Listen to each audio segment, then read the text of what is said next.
ကိုယ့်ဘဝအတွက်အကောင်းဆုံးရင်ဖွင့်တိုင်ပင်ရာ mind spy ရအောင်နော် AI နဲ့ကိုကျွန်တော်တစ်ချက်miss လုပ်ပြီးတော့မျှဝေသွားမှာဖြစ်ပါတယ်ခင်ဗျာ How to start a small business ဆိုပြီးတော့ကျွန်တော်တို့ဒီ small business တစ်ခုဘယ်လိုစမလဲဆိုတာနဲ့ပတ်သက်ပြီးတော့အရင်sharing လုပ်ပေးချင်ပါတယ်ပြီးတော့နောက်ပိုင်းမှာဆိုလို့ရှိရင်ကျွန်တော် AI နဲ့တစ်ချက်ချိတ်ဆက်ပြီးတော့sharing လုပ်ပေးချင်ပါတယ်ဒီအပိုင်းမှာကျတော့ကျွန်တော်တို့ creativity and innovation ပေါ့နော် business တစ်ခုစလုပ်တော့မယ်ဆိုတဲ့အခါကျလို့ရှိရင်ဘယ်လိုဘာရောင်းမှလဲဘာလုပ်မှလဲပေါ့နော်အဲ့ဒီပိုင်း data မှာအဓိက creativity innovation ဖြစ်ဖို့ဆိုတာကျတော့ creative ဖြစ်တဲ့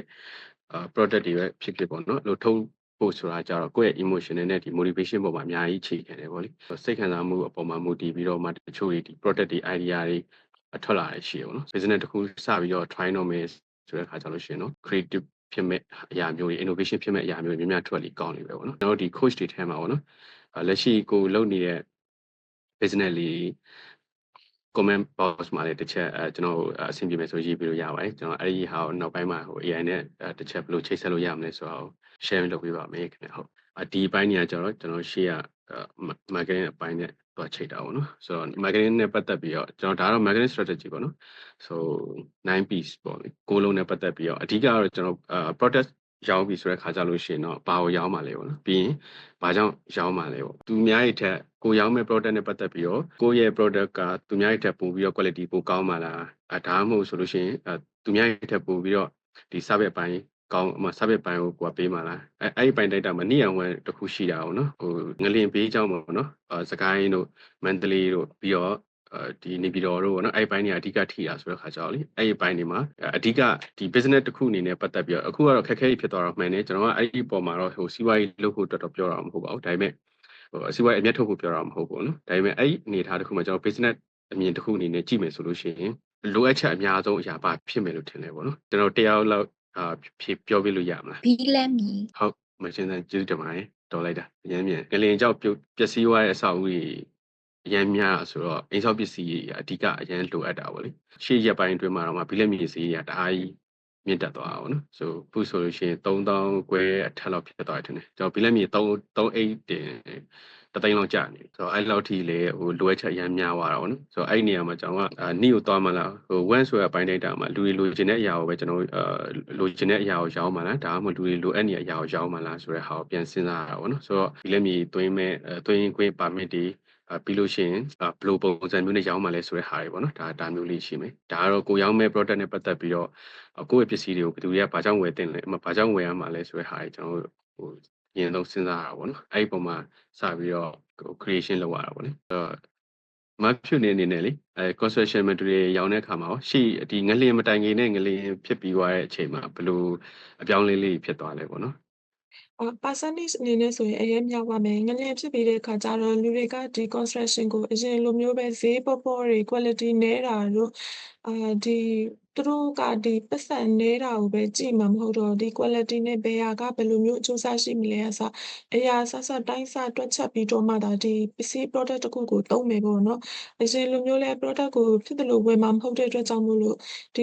ကိုသွင်းမဲ့ product ပဲဖြစ်ဖြစ်ဒီဘယ်ဟာကဘယ်လောက်ထိခိုင်မာလဲဘယ်လောက်ထိ strong ဖြစ်မှာလဲဆိုတာမျိုးလည်းထည့်တွက်ပြီးတော့စဉ်းစားဖို့ရောင်းတဲ့လူကလည်းအဲ့ဒါကိုထည့်တွက်ပြီးစဉ်းစားမှာပဲဝယ်တဲ့လူကလည်းဒါကိုထည့်တွက်ပြီးတော့သူတို့စဉ်းစားကြလိမ့်မယ်လို့ထင်တယ်ဥပမာဘေးလန့်မြေမှမဟုတ်တန်ပဲဖြစ်ဖြစ်အုပ်ပဲဖြစ်ဖြစ်နောက်တကယ်လို့ဒါအရင်ငလျင် spot ဖြစ်နေတဲ့နေရာတွေဆိုလို့ရှိရင်လည်းငလျင်တန်ခံမဲ့ဒီ resilient ဘာတွေရှိသေးလဲဒီဂျပန်နည်းပညာနဲ့စောင့်မှာလားအဲ့ဒီလိုမျိုးတွေကအထိပါသူတို့စပြီးတော့စဉ်းစားလာကြလိမ့်မှာပဲအရင်တော့ကကျတော့ဒါမျိုးတွေသူတို့စဉ်းစားမှာမဟုတ်ဘူးအရင်တော့ဒီတိုင်းပဲ building တစ်ခုဖြစ်ရင်ဖြစ်ဆိုပြီးတော့ပဲဆောက်လိုက်မှာတကယ်တော့ကိုဆိုလို့ရှိရင်လည်းဒီလိုမျိုးပဲမြေကွက်တစ်ခုဝယ်မယ်ဆိုလို့ရှိရင်ဝယ်ပြီးသွားရင်တော့ building ဖြစ်ရင်ပြီးရောဆိုပြီးတော့စောင့်မှာပဲအခုဒီ effect ကြီးမားကြီးဖြစ်သွားတဲ့အခါမှာကျတော့safety ကအဓိကဖြစ်တယ်ဆိုတော့ထည့်သွင်းပြီးစဉ်းစားဖြစ်တော့မှာပဲတေချာလေးမျှဝေပြကျေးဇူးများကြီးတင်ပါတယ်ဒါကျွန်တော်တို့ဒီနေရာမှာ price ပေါ့နော်ဒါနောက်တစ်ခုဒီခုနေရာမှာဟို price အနေနဲ့ဆိုလို့ရှိရင်เนาะကျွန်တော်က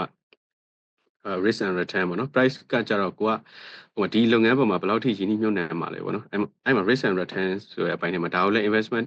လုပ်တဲ့သူတွေအနေနဲ့လည်းသုံးလိရှိရပေါ့နော်ဆိုတော့ကိုဘယ်လောက်ရင်းနှီးမြှုပ်နှံမှာလဲအဲ့ဒီကနေပြီးတော့ကို အဲ့ဒီရင်းနှီးမြှုပ်နှံလိုက်တဲ့အပိုင်းတိုင်းတာမှာဘယ်လောက်ထိဆုံးရှုံးနိုင်ခြေရှိလဲဆိုတော့ကျွန်တော် risk management နဲ့တွက်ကြတယ်ပြီးလို့ရှိရင်တော့ကျွန်တော်ဘယ်လောက်ဒီကိုချင်းလိုက်တဲ့အပိုင်းတိုင်းတာမှာဘယ်လောက်ပြန်ပြီးတော့ဝင်ငွေပြန်ရမှာလဲပေါ့နော်တချို့ဆိုလို့ရှိရင်ဟိုမှာထားတော့ကိုယ်300လောက်တော့ရှင်းလိုက်တယ်ဒီလုပ်ငန်းမရှုံးမြတ်တော့မြတ်မှန်တော့တည်ကြတယ်ဒါပေမဲ့သူက short term business တစ်ခုဆိုလို့ရှိရင်ဟိုကုံရောင်းကုံအယောင်းဝင်ပဲလုပ်တယ်ပဲထားပါတော့သူ300လောက်ရှင်းလိုက်တယ်ဒါပေမဲ့ तू ပြန်ဝင်မဲ့ငွေက9သိန်းလောက်ပဲရမယ်ဆိုရင်သူခုန risk and return ကိုတွက်လိုက်လို့9သိန်းလောက်ပဲရမယ်ဆိုရင်ဒါဆို तू သိစိတ်ဝင်စားတော့ဟိုအဲ့လိုမျိုးပေါ့နော်ကြိုပြီးတော့တချို့အပိုင်းတွေမှာဆိုလို့ရှိရင်ကျွန်တော်တို့ဒီ export import လုပ်ငန်းတွေမှာဆိုလို့ရှိရင်ဘာဖြစ်လဲဆိုတော့ဟိုကိုကနေပြီးတော့ဟို export သွားတဲ့ခါကျလို့ရှိရင် export တင်တဲ့ခါမှာဒီထွက်သွားတဲ့ဟိုပစ္စည်းသွားရောင်းလိုက်တယ်ရောင်းလို့ရတဲ့ဒေါ်လာတွေကိုကိုကဒီနိုင်ငံကိုပြန်ပြီးတော့ပြန်သွင်းတဲ့ခါကျလို့ရှိရင်ဟိုအစိုးရက35%နဲ့ဒီသူတို့အစိုးရတတ်မှတ်ထားတဲ့ဈေးနှုန်းတိုင်းကျွန်တော်ရောင်းရတာပေါ့နော်ကျန်တဲ့65%ကတော့ကိုလက်ရှိဒီပြင်ပပေါက်ဈေးနဲ့ကျွန်တော်ကဟိုနိုင်ငံထဲကိုပြန်သွင်းလို့ရတာပေါ့နော်ဒါမှမဟုတ်ဆိုလို့ရှိရင်လည်းကိုက import သွင်းလို့ရတာပေါ့အဲ့ပိုင်း data မှာကိုကစပြီးတော့ export ထွက်ပြီဆိုတော့ကို product ကရှုံးတဲ့ product ဆိုလို့ရှိရင်ဒီနေရာမှာ import အနေနဲ့ပြန်သွင်းတဲ့အခါမှာဒီခုနဒီဟိုကျွန်တော်65-35%ပေါ့နော်ဒေါ်လာပေါ်မှာကျွန်တော်က risk and return ကိုတေချာလေးတွက်မှရတယ်ပေါ့နော်နှုတ်မဆိုလို့ရှိရင်ကိုအနေနဲ့ဟိုအခက်ခဲပြီးတော့အဲ့ဒီပိုင်း data မှာနောက်ပြီးတော့ကျွန်တော် marketing target ပေါ့ဒါကတော့အခုကျွန်တော်တို့ခုနပေါ့နော်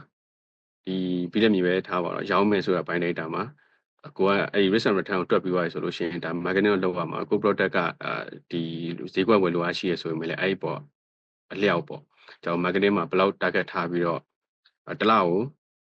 ဟိုမှာ digital marketing ဘိုင်းနဲ့ကိုကသွားမယ်ဆိုလို့ရှိရင်လည်းတစ်လကိုကိုယ့်ရဲ့ target amount ကဒေါ်လာ100သုံးမယ်ဆိုလို့ရှိရင်ဒီကနေပြီးကိုဘယ်လောက်ပြန်ဝင်မှာလဲဆိုတဲ့ဟာကိုလည်းကျွန်တော်ပြန်ပြီးတော့တွက်ချက်ရတဲ့အပိုင်းပေါ့နော်ဒါကတော့price နဲ့ပတ်သက်တာပေါ့နောက်တစ်ခုကတော့ place ပေါ့နော်ဆိုတော့ဟို place ဆိုတဲ့အပိုင်းတိုင်းဒါကတော့ကျွန်တော်ကဟိုဘယ်မှာရောင်းမှာလဲဆိုတာထက်ပေါ့နော်အဓိကကတော့ကျွန်တော်ကဒီကိုယ့်ရဲ့ position ကိုဘယ်နေရာမှာယူချင်တာလဲဆိုတဲ့ပုံမှာဟိုအဓိကပြောချင်တာပေါ့နော် marketing နဲ့ပတ်သက်ပြီးကိုကဟိုကိုသွားမဲ့ဟိုရောင်းမဲ့နေရာပဲဖြစ်ဖြစ်ပေါ့နော်အဲ့မှာဒီဟို lower level လား middle level လားကျွန်တော်တို့ဒီhigher level လားပေါ့နော်ဟိုအဲ့ဒီ level တွေမှာကျွန်တော် product ဒီကိုယ့်ရဲ့ product ကိုဘယ်သူတွေကိုရောင်းမှလဲပေါ့နော်ဟိုအဲ့ဒီပုံမှာမူတည်ပြီးတော့မှကျွန်တော်ကတို့ကိုယ့်ရဲ့ဒီအကြောင်းအရာဒီ history ကို story တွေကိုပြောပြဖို့လိုတာပေါ့နော်ဆိုတော့ဟိုအဲ့ခုန higher level မှာရောင်းမယ်ဆိုလို့ရှိရင်လည်းတို့နဲ့ကိုက်ညီတဲ့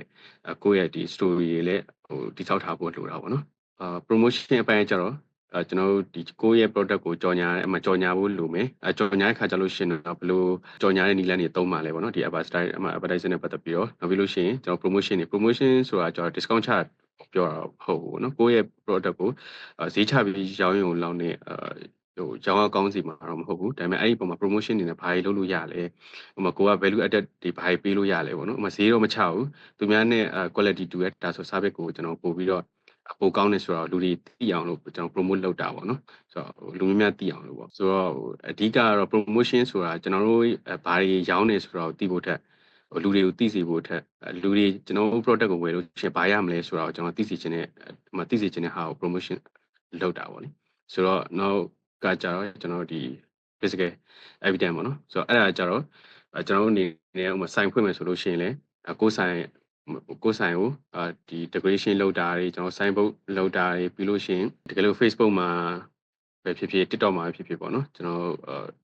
ဒီ create လုပ်ပြီးတော့ရောင်းမယ်ဆိုလို့ရှိရင်လည်း digital marketing အနေနဲ့သွားမယ်ဆိုလို့ရှိရင်လည်းကိုဘယ်လို color တွေသုံးပါလဲထားပါကိုရွှေရောင်နဲ့အဖြူရောင်သုံးပါလားပြီးလို့ရှိရင် logo ကရောဘယ်လိုပုံစံသွားမှာလဲကိုယ့်ရဲ့ sound board တစ်ခုပဲဖြစ်ဖြစ်ပေါ့နော်ကို sound board ရှိရဆိုလည်းအဲ့ sound board နဲ့ကိုက်ညီမဲ့အရာတစ်ခုကို product နဲ့ပတ်သက်ပြီးတော့နောက်ပြီးတော့ impression ဆိုတဲ့ by data မှာလူတွေကိုယ့်ရဲ့ပစ္စည်းကိုမြင်လိုက်တာနဲ့ကိုယ့်ရဲ့ဒီ Facebook page တော်၎င်း TikTok တော်၎င်းဒါမှမဟုတ်ကိုယ့်ရဲ့ sign ရဲ့အပြင်ဆင်တော်၎င်းပေါ့နော်မြင်လိုက်တာနဲ့ပဲအဲ့ရဲ့ဟို impression ကကိုဘယ်လိုမြင်စေချင်တာလဲအဲ့ဒီအပိုင်း data မှာကျွန်တော်ရိုးရှင်းရှင်းနဲ့ဟိုဒီတသက်ရဲ့ပုံစံမျိုးလေးမြင်စေချင်တာလားဒါမှမဟုတ်ဟိုစမ်းတက်တဲ့နော်အဲ့လိုပုံစံမျိုးလေးမြင်စေချင်တာလားအဲ့ဒီပုံမှာမူတည်ပြီးတော့မှကျွန်တော် physical evidence ကိုတေချာလေးလုပ်ဖို့လေးလိုတယ်ပေါ့နော်ဆိုတော့နောက်တစ်ခုကဒီ process ပေါ့ process ကကြောက်ရောကျွန်တော်တို့ဘယ်သူတွေကဒီ quality ကိုquality ကိုလုံးဝကျွန်တော်ထိမ့်သိမ်းပြီးတော့ဟိုအဲ့လိုမျိုးလုပ်มาတယ်အဓိကအပြင် operation အပိုင်းတွေပေါ့နော်နောက်ပြီးတော့ service ပိုင်းနဲ့ပတ်သက်ပြီးတော့ process တွေပေါ့ဝန်ဆောင်မှုပေးတဲ့သူတွေကအဓိကဘယ်သူတွေအဓိကလုပ်มาလဲ service တွေပဲဖြစ်ဖြစ်နောက်ပြီးတော့ customer service ပိုင်းတွေပဲဖြစ်ဖြစ်ပေါ့နော်ဆိုတော့ဒါတွေအပိုင်းမှာကျွန်တော် quality နဲ့ service ကိုကကြတော့ကိုကြီးပဲမဟုတ်ပဲနဲ့ကို team တစ်ခုလုံးမှာဘယ်သူတွေရှိလဲအဲ့ရှိရလူတွေအကုန်လုံးဒီ service နဲ့ quality အပိုင်းကို training ပေးဖို့လဲလို့သူတို့အမြင်လဲအတိုင်းအတာတစ်ခုပေါ့နော်တိုးတက်နေဖို့လဲလိုတာပေါ့နော်အဲ့အတွက်ကိုလဲကျွန်တော် try ပေးဖို့လိုတာပေါ့feedback ပိုင်းမှာကျွန်တော် empathy and happy personal branding ပေါ့နော်ဆိုတော့အဲ့ပိုင်းတိုင်းမှာကိုယ့်ရဲ့ product ကိုဝယ်သွားတဲ့ customer ကြီးဝယ်တဲ့ customer ကြီးကသူတို့ပြန်လာတဲ့စကားကြီးပေါ့ပျော်ရွှင်တဲ့ဒီကိုရောင်းလိုက်တဲ့ product ပေါ်မှာဘယ်လောက်ထိပျော်ရွှင်မှုကိုယ့်ရဲ့ product ကြောင့်ဒီ customer ရဲ့ပျော်ရွှင်မှုစကားသံတွေကိုကျွန်တော်ကပြန်ပြီးတော့ marketing လုပ်လို့ရတယ်ပေါ့နော်အဲ့ဒီပိုင်းတိုင်းတာတွေပြီးတော့ customer ရဲ့ feedback တွေပေါ့နော် customer တွေဒီသုံးလိုက်တဲ့ဒီ product ပေါ်မှာသူတို့ရရှိတဲ့အကျိုးမြတ်တွေပဲဖြစ်စသဖြင့်ပေါ့နော်အကျိုးကျေးဇူးတွေကိုအဲ့ဒီအပေါ်မှာသူတို့ရဲ့စကားသံတွေကိုကျွန်တော် marketing အနေနဲ့ပြန်သုံးလို့ရတယ်နောက်ပြီးတော့ကိုယ့်ရဲ့ personal branding အပိုင်းတွေကိုလေ personal branding ဆိုတဲ့အပိုင်းတိုင်းတာမှာကိုတယောက်တည်းမဟုတ်ကိုယ့်ရဲ့ဒီလိုခေါ်ရဲဒီ marketing ဒီ coach နဲ့စုံနေပေါ့နော်အဲ့ကဒီ small business တွေအတွက်ကတော်တော်လေးလုံလောက်တဲ့ marketing တစ်ခုလို့ပြောလို့ရတာပေါ့နော်ဟုတ်ဒီအပိုင်းနဲ့ပတ်သက်ပြီးတော့ဒီ marketing strategy နဲ့ပတ်သက်ပြီးရပါတော့ဒါတော့ small business တွေအတွက်ဆိုတော့အဲ့ဒီအပေါ်မှာကိုအနေနဲ့ machine ဒါမှမဟုတ်ထပ်ပြီးတော့အကြံဉာဏ်လေးဖြည့်ပေးချင်တာရှိလားမသိဘူး ဟိုဟာဒီမှာကြတော့လေသူတို့ဒီ process မှာကြတော့သူ service ပါသွားပြီဆိုတော့လေသူတို့ဒီ coaching ကြတော့ product တစ်ခုအနေနဲ့ကြတော့တစ်ခုကြတော့ဘယ်လိုဆက်သွားမလဲရှင်ဒီ process မှာလားဟုတ်ကဲ့ဟုတ်သူကလည်း service ပဲလေနော်သူတို့ကြတော့ coaching တွေကလည်းဒါ service product အနေနဲ့ပြောမယ်ဆိုရင်တော့သူကလည်း service ပဲဖြစ်သွားမလားလို့ဟုတ်ကဲ့ဆိုအဲ့ဒီအပိုင်းမှာဆိုရင်ကျွန်တော် coaching နဲ့ဘယ်လိုပြန်ချိန်မလဲဆိုလို့ရှိရင် quality နဲ့quality ကတော့ဒါတည့်တယ်ကိုယ့်ရဲ့ဒီပညာရေးပြည့်ဝနေဆိုလို့ရှိရင်ဒါဒီ quality ပဲပေါ့နော်ဆိုတော့နောက် service အပိုင်းဆိုတာကျတော့ဘယ်လိုရှိမလဲဆိုတော့အဲ့ဒီအပိုင်းတွေမှာတစ်ခါကြာလို့ရှိရင်ကျွန်တော်ကဟိုမှာကိုယ့်ရဲ့ page မှာလာပြီးတော့လာမေးတာဖြစ်ပေါ့နော်ဒီလာမေးတဲ့ခါကျလို့ရှိရင်ကျွန်တော် reply တွေနောက်ကျတာမျိုးတွေပြီးလို့ရှိရင်ဖြေတဲ့ခါရှိတယ်မဖြေတဲ့ခါမျိုးတွေရှိတာမျိုးတွေပြီးလို့ရှိရင်ကျွန်တော်တို့ဒီ page မှာလာပြီးတော့ comment မဲ့နေ comment မဲ့တဲ့ခါကျလို့ရှိရင်တချို့ဆိုလို့ရှိရင် normal ဆိုလို့ရှိရင်ဘယ်လိုသွားလဲဆိုတော့ normal ဆိုလို့ရှိရင်သူတို့ comment ကိုတိုင်းဖြေပြီးတယ်ဒါမှမဟုတ် message ကိုပြန် message ကိုခေါ်တယ်အဲ့တက်ပိုကောင်းတာကြတော့သူအဲ့ပေးထားတဲ့ comment ကိုမှပြောရင်တော့ customer ကိုခဲလုပ်တယ်ဆိုတဲ့သဘောပေါ့နော်အဲ့ comment ကိုယူပြီးတော့မှကျွန်တော် post တစ်ခုအနေနဲ့ပြန်ပြီးတော့ဒီစာအနေနဲ့ graphic design တစ်ခုအနေနဲ့ပြန်လုပ်ပြီးတော့ sharing လုပ်ပေးတာမျိုးတော့လည်းကောင်းဒါမှမဟုတ်ကျွန်တော် video အနေနဲ့ဒီသူမေးရမေးကိုကျွန်တော်ဒီတယောက်ကတော့မဘသူပဲဖြစ်ပေါ့နော်ဒီတယောက်ကကျွန်တော်တို့ဒီလိုမေးထားတယ်အဲ့ဒီတော့ကိုဘယ်လိုလေးဆိုလို့ရှိရင်တော့ကောင်းပါတယ်စသဖြင့်ပေါ့နော်အဲ့လိုမျိုးလေးခဲလုပ်ပေးတာကို customer ကိုပြန်ပြီးတော့အဲ့လိုခဲလုပ်ပေးရတယ်ဒါလည်း service တစ်မျိုးပေါ့နော်ဆိုတော့ခုနအပိုင်းတိုင်းတာမှာ customer ကိုcomment နေမှန်းတဲ့အချိန်မှာကိုကဒီရိုးရိုးဖြေရနဲ့ကိုအဲ့လိုမျိုး video တစ်ခု create လုပ်ပြီးတေချာလေးရှင်းပြပေးရဆိုရှင်ဒါဆိုဒီ page နှစ်ခုမှာဘယ် coach ကိုလူတွေကပို့ပြီးသဘောကျမလဲနော်ဘယ် coach ကိုလူပို့သဘောကျမလဲဒါနှစ်ခုလုံးက quality coach ပဲဒါပေမဲ့အဲ့မှာ service ကကွာသွားလို့ပြောလို့ရတာပေါ့နော်ဟိုအဲ့ပိုင်းတိုင်းတာမှာတချို့အပိုင်းနေမှာဆိုလို့ရှိရင်ဒီ coach တွေအနေနဲ့ဘယ်လို service ပေးလို့ရလဲဘယ်လို attend နေနေပေါ့နော်ကျွန်တော်ကဒီ service အပိုင်းအနေနဲ့ပေါ့ကိုကနေပြီးတစ်လောက်တစ်ချိန်ပဲဖြစ်ဖြစ်free sharing လုပ်ပေးရမျိုးပေါ့နော်ကိုဟိုမှာ time management တော့လည်းကောင်းကိုယ့်ရဲ့အပေါ်မှာမူတရားပေါ့နော်ကိုက relationship ပိုင်းမှာပိုင်းနေဆိုလို့ရှိရင်လည်း relationship နဲ့ပတ်သက်ပြီးတော့ခေါင်းစဉ်တစ်ခုအနေနဲ့ကိုကသူတို့sharing တွေ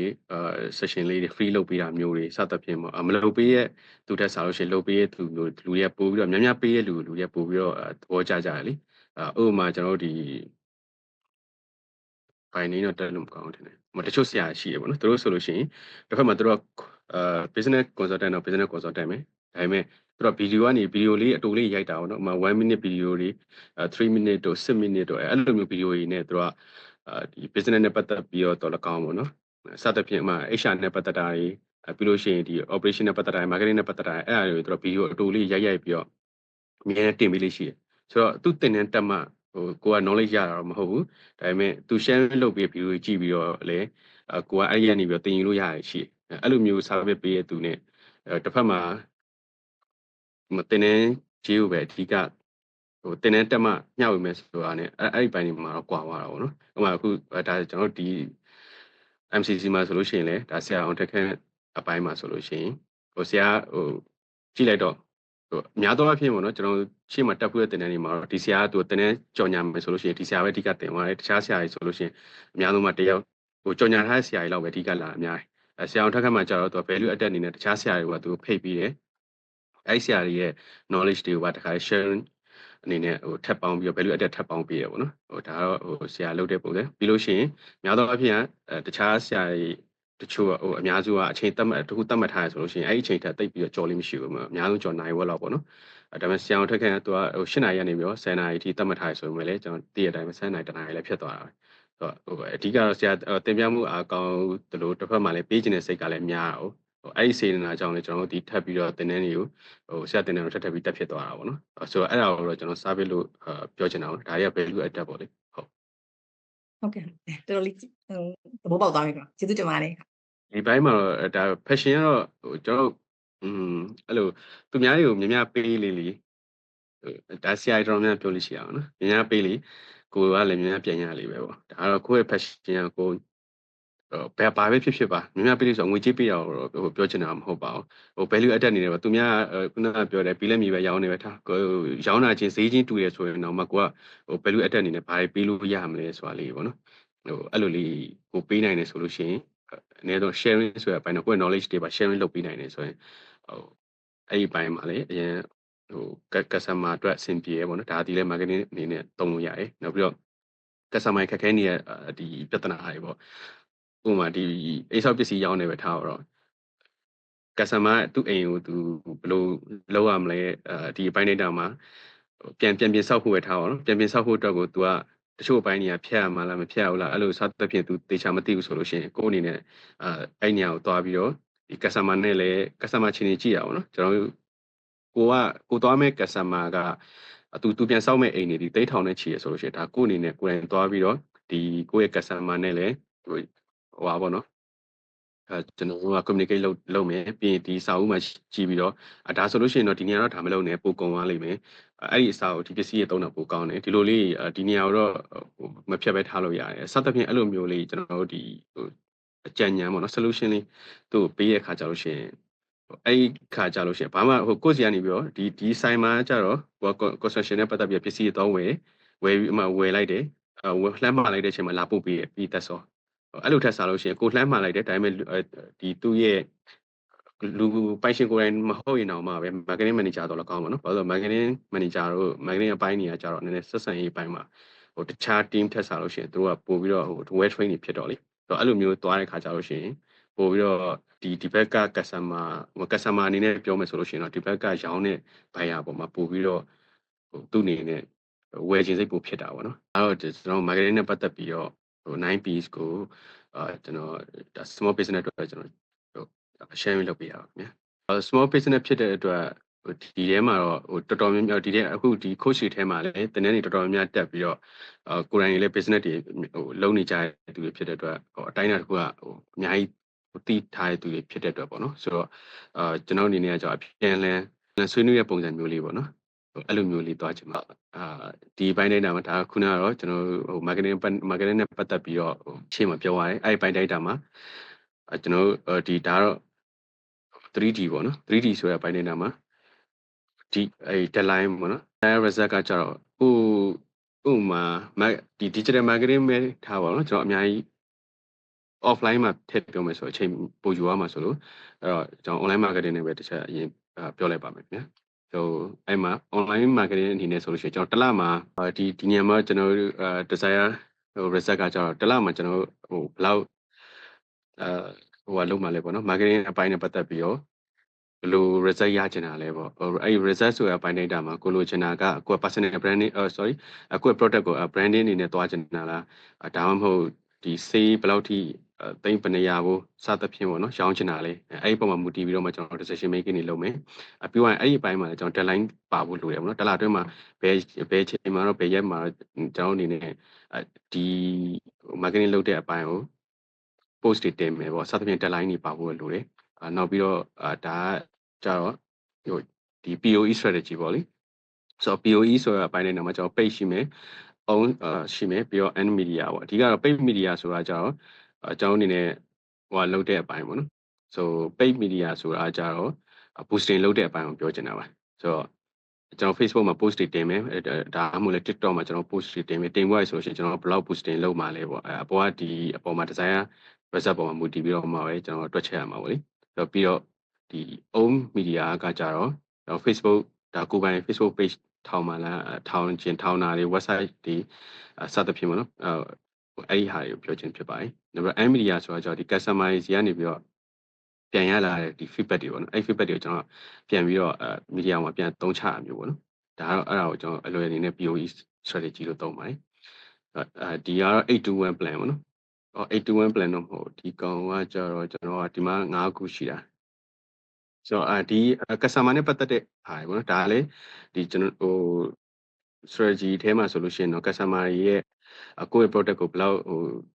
သဘောကျရဲဆိုတဲ့အကြောင်းတွေ customer ရဲ့အတန်တွေပေါ့နော်ကိုယ့် product ကကို product နဲ့ပတ်သက်ပြီးတော့သူတို့သုံးရတဲ့အပိုင်းမှာအဆင်ပြေဖြစ်စေအဆင်ပြေရလားဒါမှမဟုတ်လဲဟိုသူတို့ပိုကောင်းစေခြင်းတွေလို့ပြောတဲ့စကားကြီးလားအဲ့ဒီအရာတွေပုံမှာကျွန်တော်ကပြန်ပြီးတော့ post အနေနဲ့ပြန်တင်လို့ရရပါတော့ဆိုတော့ဒါ customer ရဲ့စကားတန်တွေကိုကျွန်တော်နားဆွင့်ထားပြီးတော့မှ feedback တွေပုံမှာပြန်ပြီးတော့ post တင်တာတွေပေါ့နော်ဆိုတော့နောက်ပြီးတော့821 plan 821 plan ကကြတော့ကျွန်တော်တစ်လမှာ post အနေနဲ့ကိုယ့်ရဲ့ product နဲ့ပတ်သက်ပြီးတော့ဥပမာ coaching ပဲဖြစ်ဖြစ်ပေါ့နော်10 post ကတော့တင်တယ်ဆိုလိုတဲ့အဓိပ္ပာယ်ကတော့ကျွန်တော်ဒီတစ်ပတ်မှာ2 post တော့တင်တယ်ပေါ့နော်ပြီးလို့ရှိရင်တစ်လမှာနောက်တစ်2 post ကကြောင့်ဒီ social contribution post တွေကကြောင့် customer တွေရဲ့ကျွန်တော်ခုနကစကားတန်တွေကိုတစ်လမှာ2ကြိမ်တော့တင်တယ်နောက်ပြီးတော့ donation post ပေါ့နော်အဲ့ဒါကြောင့်ကျွန်တော်တစ်လမှာ1ကြိမ်တော့လှူရဲ့ကိုတခုခုကဘာပဲလှူအသေးမွှားလေးပဲဖြစ်ဖြစ်ကိစ္စမရှိဘူးအဲ့ဒါလေးကစားလို့ post တော့လှူတင်တယ်အဲ့ဒီ821 plan ကိုကျွန်တော်821 plan ကိုလည်းသုံးမယ်ပြီးလို့ရှိရင်ဒီဘက်မှာ boosting ကိုဘယ်လောက်သုံးပါလဲစသဖြင့်ပေါ့နော်ကိုက customer ဘယ်လောက်ရချင်တာလဲအဲ့ဒီ target တစ်ခုအနေနဲ့ဒါကိုတွားတဲ့ခါကြလို့ရှိရင်ကိုအနေနဲ့ဒီ online digital marketing ပေါ့နော်အဲ့ဒီဘက်မှာတော်တော်လေးတော့ဟိုတိတာလိုက်မယ်အရင်ထက်စားလို့ရှိရင်ဒီ821 plan ကိုသုံးတဲ့ခါကျရင်အရင်ထက်စားရင်တော့အများကြီးတိတာလာလိမ့်မယ်ပေါ့နော်အဲ့ဒီဘိုင်းတဲ့မှာကျွန်တော် personal brand လေးတစ်ခါလေးတိဆောက်ပါဖို့လိုအောင်နော်အဲ့ဒီမှာကျွန်တော် content marketing လုပ်မယ်ပြီးလို့ရှိရင် customer ရဲ့အတန်နဲ့ပျော်ရွှင်မှုပေါ့နော် customer တွေကိုများများချစ်ပေးလေ customer တွေကကိုယ့်ရဲ့ product ကိုပို့ပြီးတော့မြန်မာဒီအများစုကများသောအားဖြင့်အဲ့လိုနည်းနည်းပုံကူဆွဲများဒီလူရဲ့ product ကိုသဘောကျသွားပြီဆိုလို့ရှိရင်ထပ်ပြီးတော့ဝယ်လေးရှိကြတာပေါ့နော်ဆိုတော့နောက်ပြီးတော့ POE strategy ကကြတော့ဒီအပေါ်မှာဒီ POE strategy ကိုပြောခြင်းဖြစ်ပါတယ်ပြီးတော့ word of mouth marketing ဆိုတာတော့ကိုယ့်ရဲ့ product ကိုတခြားလူဒီဝယ်သုံးဆွဲသွားတဲ့လူတွေကနေပြီးတော့သူ့မိသားစုသူ့ရဲ့ပတ်ဝန်းကျင်ကိုပြန်ပြီးတော့ညှိုးတာပေါ့လေinfluencer marketing ကတော့ကိုယ်နဲ့အတူတူအခုကinfluencer အပိုင်းတိုင်းတာမှာလည်းကိုယ်ပြလက်မြင်ရောက်မယ်ဆိုလို့ရှိရင်လည်းကြော်ညာပေးမဲ့သူတွေနဲ့ချိတ်တာမျိုးတွေဒါမှမဟုတ် coaching နဲ့ပတ်သက်တယ်ဆိုလို့ရှိရင်လည်းကိုယ့်ထက်ပိုပြီးတော့အနည်းဆုံးပေါ့နော်ကိုယ်နဲ့ level 2ပဲဖြစ်ဖြစ်ပြီးလို့ရှိရင်ကိုယ့်ထက်အများကြီးတော်တဲ့သူတွေနဲ့ဖြစ်ဖြစ်အဲ့လိုမျိုးရှေ့ရောက်ပြီးသား influencer တွေနဲ့ပေါင်းပြီးတော့ဒီ collaborate လုပ်တဲ့ခါကြလို့ရှိရင်လည်းကိုယ်ဒီ marketing ကောင်းကိုယ့်ရဲ့ personal brand ကိုပို့ပြီးနည်းနည်းမြင့်ပြီးသားဖြစ်သွားပါဘောနော်နောက်ကိုကတော့ဒီ active ဖြစ်ဖို့လိုတယ်ဆိုတော့ဒါတော့ဒီဟာနဲ့ဆင်ပါတယ်ဆိုတော့ active ဖြစ်ဖို့ကကျတော့ဒီ 821 plan ကိုအနေနဲ့ကျွန်တော် post တွေတင်မယ်ပြီးလို့ရှိရင် boost ထိုးမယ်ပြီးတော့ reply ပေါ့နော် reply ပိုင်းမှာလည်းကျွန်တော် customer တွေ reply ပြန်တဲ့ခါကျလို့ရှိရင်တည်ချာလေး reply ပြန်ဖို့လိုတာပေါ့နော်မပြန်ချင်တဲ့ဒီနေ့တော့ customer reply ပြန်လိုက်တယ်နောက်နေ့ကျတော့ကိုမအားလို့ဆိုအဲ့လိုမျိုးတော့ဖြစ်လို့မရဘူးပေါ့နော်ကိုအနေနဲ့လက်ရှိမှာဒီဟို coaching ပိုင်းနဲ့ပတ်သက်ပြီးတော့ပေါ့နော်ကို marketing plan အနေနဲ့ကိုဒီထဲမှာဘာတွေသုံးဖြစ်နေလဲပေါ့နော်ဟိုဆို2ယောက်လောက်ကျွန်တော်အမြောက်ပေးပါလိုက်ခင်ဗျာမနန်းသူဆွေးနွေးပေးမယ်ပြောပါလား ဒီနဲ့ပတ်သက်ရင်အမကဒီ marketing မဲ့တောက်လျှောက် soft skills trainer အနေနဲ့ marketing ဘာရဲ့တောက်လျှောက်မှတင်လာတာပေါ့တင်လာတာဖြစ်တဲ့အတွက် marketing နဲ့ပတ်သက်လို့ရှိရင်ကိုပြောတာလေးစစ်ပြီးတယ်ဒီမှာမှဟိုဟာထပ်ချဲ့လာတဲ့ဟာတွေရှိသလိုသူ့ရဲ့ basic ကနေမှဒါလေးကိုထပ်ရှင်းပေးပါမယ်မသိတဲ့ဟာပေါ့နော်မရှေ့ပိုင်းနေတင်လာတဲ့လူဖြစ်တာဖြစ်တဲ့အတွက်ပေါ့ marketing နဲ့ပတ်သက်ပြီးတော့အဲ့တော့ marketing မှာကငကိုကပေါ့နော်သူအခြေခံချက်က 4P နဲ့စတယ်။မတော်ဟိုဆယ်စုနှစ်ကာလ 4P နဲ့စတယ်။ 4P နဲ့စတော့မှဆိုအများနဲ့ဝန်ထမ်းတွေကိုအဲ့ဒီ marketing department တင်လို့ရှိရင်သူတို့အများနဲ့အလွတ်ချက်ခိုင်းတာ 4P ပါလဲ product price place promotion အဲ့ဒါသူတို့အများနဲ့ပေါ်ပါတယ်ပေါ့နော်။အဲ့ product ဆိုတာကတော့ကိုလက်ရှိရောက်နေတဲ့ဟာပေါ့ price ကတော့မတော်ကဈေးကွက်မှာဘယ်လောက်မတို့ဖြတ်မှာလဲမတို့ဘယ်လိုသွားမှာလဲပေါ့နော်အဲ့ထဲမှာမတို့တီးကဗာလဲမတို့ကခါအဲ့ချိန်ညဥနာအောင်နဲ့သွားလို့မရဘူးဥနာအောင် strategy သွားလို့မရဘူးငါတို့က red ocean သွားလို့မရ blue ocean ဆိုဘယ်လိုသွားမလဲဆိုတော့ဆွဲထုတ်ရတာပေါ့နော်ပြီးလို့ရှိရင် place place ကတော့မတို့အဲ့တုန်းကတော့ဆယ်စုနှစ်ကျော်လောက်တုန်းကတော့သူကမတို့ကကားနဲ့ပို့ရခစ်ပဲရှိတယ်လေဘယ်လိုပို့ကြမလဲအဲ့ကားကိုမတို့ကဘယ်လိုမျိုး strategy ဆွဲမလဲကားလမ်းချောင်းကိုပေါ့နော်အဲ့လိုနဲ့ပေါ့ပြီး promotion ကြတော့အဲ့တော့မတို့လက်ကမ်းစာမရှိသေးတယ် TV ကြော်ညာပေါ့ပြီးတော့ဘေးဘုတ်တောင်ရှိသေးဘူးပေါ့နော်အဲ့တော့အဲ့ဒါနဲ့သွားတယ်ဆိုပြီးတော့ marketing မှာအဲ့ဒီ 4P ကိုပဲတောက်လျှောက်သုံးလာတာပေါ့နော် 4P ကိုသွားရင်နဲ့မှာဘာရောက်လာလဲ 7P ရောက်လာတယ် 7P ပေါ့နော် 7P ရောက်လာတဲ့အချိန်မှာသူကထက်ချဲ့တာနှစ်ခုအဲ့ဒါဘာလဲဆိုတော့မတို့ကpromotion ပြီးတဲ့အချိန်မှာမတို့ people တွေမတို့ထားလာပြီเนาะ people လာပြီ people တော့မတို့ကpeople တွေကိုဝန်ဆောင်မှုပေးရမယ်အဓိကတော့သူတို့ကိုကောင်းကောင်း train ပေးရမယ်ဆိုတော့သူတို့ကဟိုသူတို့မျက်နှာတွေကမတို့ကကိုမျက်နှာဖြစ်တယ်ပေါ့နော်အဲ့သူတို့မျက်နှာတွေကိုမတို့ web train လုပ်ရတဲ့ဟာ people တွေကိုမတို့ web train လုပ်ရမယ်ဆိုတာထပ်ပါတယ် customer service ကောင်းမှဆိုတာထပ်ပါတယ်ပြီးတော့ process ပေါ့နော်အဲ့ process လုပ်ငန်းစဉ်မှာလည်းအဲ့ဒီ marketing ကိုသွားတဲ့အချိန်မှာအဲ့ဒီသူ့ရဲ့အဲ့ process ကထားပါတော့မတို့ကဟိုတော့ဆိုရင်ကြက်ကြော်တုံးထွက်ဖို့က KFC မှာကြက်ကြော်တုံးကိုသွားဖို့ဆိုမတို့ process ကိုစစလုပ်ချင်မှာ process တွေကကောက်ကောက်မသတ်မှတ်ထားတဲ့ချိန်မှာကြက်ကြော်တုံးရဖို့မိနစ်ဘယ်လောက်ကြာတယ်ဆိုတဲ့ဟာရှိတယ်အဲ့ process ကိုသူက run လိုက်တဲ့အချိန်မှာအဲ့ process ကသူကရောက်ပြီးဆိုကြက်သားကိုဈေးရဆောက်ဝင်တယ်သူကလာဈေးဝယ်ဖို့အတွက်ကိုသူကနောက်ဆုံးကျတော့ဈေးရမွေတော့ကိုယ်တိုင်မွေးတာတွေရောက်လာကိုယ်တိုင်မွေးတာဖြစ်တဲ့အတွက်သူ process ကဘယ်လောက်မြန်သွားလဲဆိုတော့အဲ့ဒီစက်ရုံကနေပြီးတော့မှဒီဘက်ကြော်မဲ့နေရာဒီဘက်ကိုကြက်ကြော်ဆိုင်ရောက်ဖို့ process က3ဆင့်4ဆင့်လောက်နဲ့စက်မိုင်းနဲ့ထွက်လာတယ်ပေါ့အဲ့ process တွေကိုပုံမြန်အောင်လုပ်ရတဲ့ဟာတွေထပ်ဖြစ်လာတယ်အဲ့ process တွေအရေးကြီးတယ်ဆိုတဲ့ဟာ strategy ထပ်ဆွဲတယ်ထပ်ပြီးတော့ဒီ customer လက်ထဲရောက်ဖို့အတွက်ကိုကသူကဘာလဲဆိုတော့မြန်နိုင်သမျှမြန်အောင်ဆိုရဲအဲ့ process တွေကစတယ်เนาะအဲ့ဒါလေးကတော်တော်အဲ့ကာလာတော့လည်းတော်တော်လှုပ်ယူရမတို့စီမှာလည်းအဲ့လိုပဲဟင်းတပွဲထွက်ဖို့ဆိုရင် process က15မိနစ်ကြာတယ်ဆိုဒီ15မိနစ်ကြာတဲ့ဟာဟင်းချက်တာပါမယ်ဈေးဝယ်တာကနေစလိုက်ပြီးတော့မှအထားတူဖို့အစစ်စစ်ထိသွားတဲ့ process ပေါ့ process ဆိုအရန်လောက်ရတယ်မှာတော့အားလုံးထဲမှာ process လုပ်တဲ့ဟာကအရန်အရေးကြီးလာတယ်ပေါ့နော်အခြားလည်းအရေးကြီးတယ်အဲ့ process ကိုအချိန်ကြာကြီးဆွဲရတယ်မှာတော့ SOP နဲ့သွားရတယ်ပေါ့နော်နောက်တစ်ခုကထပ်ပြီးတော့ physical evidence ပေါ့အဲ့ဒါတော့physical evidence တွေကဟိုတော့ဆို physical evidence ပဲရှိဖို့လိုတယ်မတို့ကတိုးကုန်တွေပေါ်လာတဲ့အချိန်မှာ तू ကတိုးကုန်တွေအခုဆိုရင်ပျောက်သွားပြီလေအခုဆိုရင်မတို့ကရုံခန်းမရှိလည်းရတယ်ရုံခန်းမရှိပေမဲ့ business လုပ်လို့ရတယ်ဆိုဒီခေတ်မှာပို့ပြီးတော့ဟိုဖြစ်လာပြီပေါ့နော်ကုန်တွေအခန်းမလို့ပဲနဲ့လုပ်လို့ရတယ်ဆိုတဲ့ဟာနဲ့ 7P ဆိုဖြစ်လာ 7P ကနေအဲ့ဒါနဲ့ဘယ်သွားလဲဆိုတော့9P ကိုလာပြီ9P ကိုလာတဲ့အချိန်မှာ तू ထပ်တိုးလာတာကိုကတော့အဲ့ 9P ဆိုတဲ့ဟာကpartnership တွေပါလာ partnership ဆိုတဲ့နေရာမှာအဲ့ partnerမတီးရတဲ့ partnership ဆိုတာဒီမှာ passion လို့ရေးထားတာနော်ဒီမှာ partnership နဲ့ performance ပေါ့နော် purpose ဆိုတူတော့ဟိုပဲသွားမယ်ဒါပေမဲ့ဒီတည်းကအမထက်ကြည့်ထားတဲ့ဟာဆို partnership ကဘာလဲဆိုတော့မတို့ကပူပေါင်းတာလည်းဖြစ်လာပြီဥပမာအခုဆိုရင်မတို့ကဓာတ်စီဆိုင်ဖွင့်ရန်တည်တာပြီစီဆိုင်တစ်ခုလည်းမလားနောက်ကဘာသူ့ရဲ့ background နဲ့လာတာပေါ့နော်ရှေ့ပလေးဆိုပဲအုပ်စုcity မဖွင့်ပဲအုပ်စုဆိုတဲ့ partnership နဲ့မှာတော့ marketing strategy မှာထည့်လာရတယ်ပေါ့နော်ပြီးတော့ performance ပေါ့performance ထဲမှာဘာလဲဆို ROI ဘယ်လောက်ဆိုပြီး ROI ပြည့်မလဲROI ဖြစ်တဲ့အတွက် customer satisfaction ကဘယ်လောက်ရှိမှာလဲ sales volume တွေဘယ်လောက်ထုတ်မှာလဲအဲ့ဒီ rate ပေါ်မူတည် ROI တွက်တဲ့နည်းတွေနဲ့လာတာ 9P ဆိုတာကြောက်တော့ပေါ့နော်အဲ့ဒါဖြစ်တဲ့အတွက်အမက marketing ထဲမှာဆိုလို့ရှိရင်ဒီအခုပြပိုင်းနဲ့မဖတ်နေတဲ့ဟာ marketing ထဲမှာဆိုလို့ရှိရင်Donald Trump ကဘာနဲ့သွားလဲဆိုတော့ Donald Trump ရဲ့ marketing strategy ကသူ့ဆိုမလိုက်ဖတ်နေဘူးเนาะ Donald Trump ရဲ့သူဘယ်လိုသွားနေတာလဲသူဆိုလှုပ်ချင်တာလုပ်တဲ့ဟာလှုပ်ချင်တာလုပ်တဲ့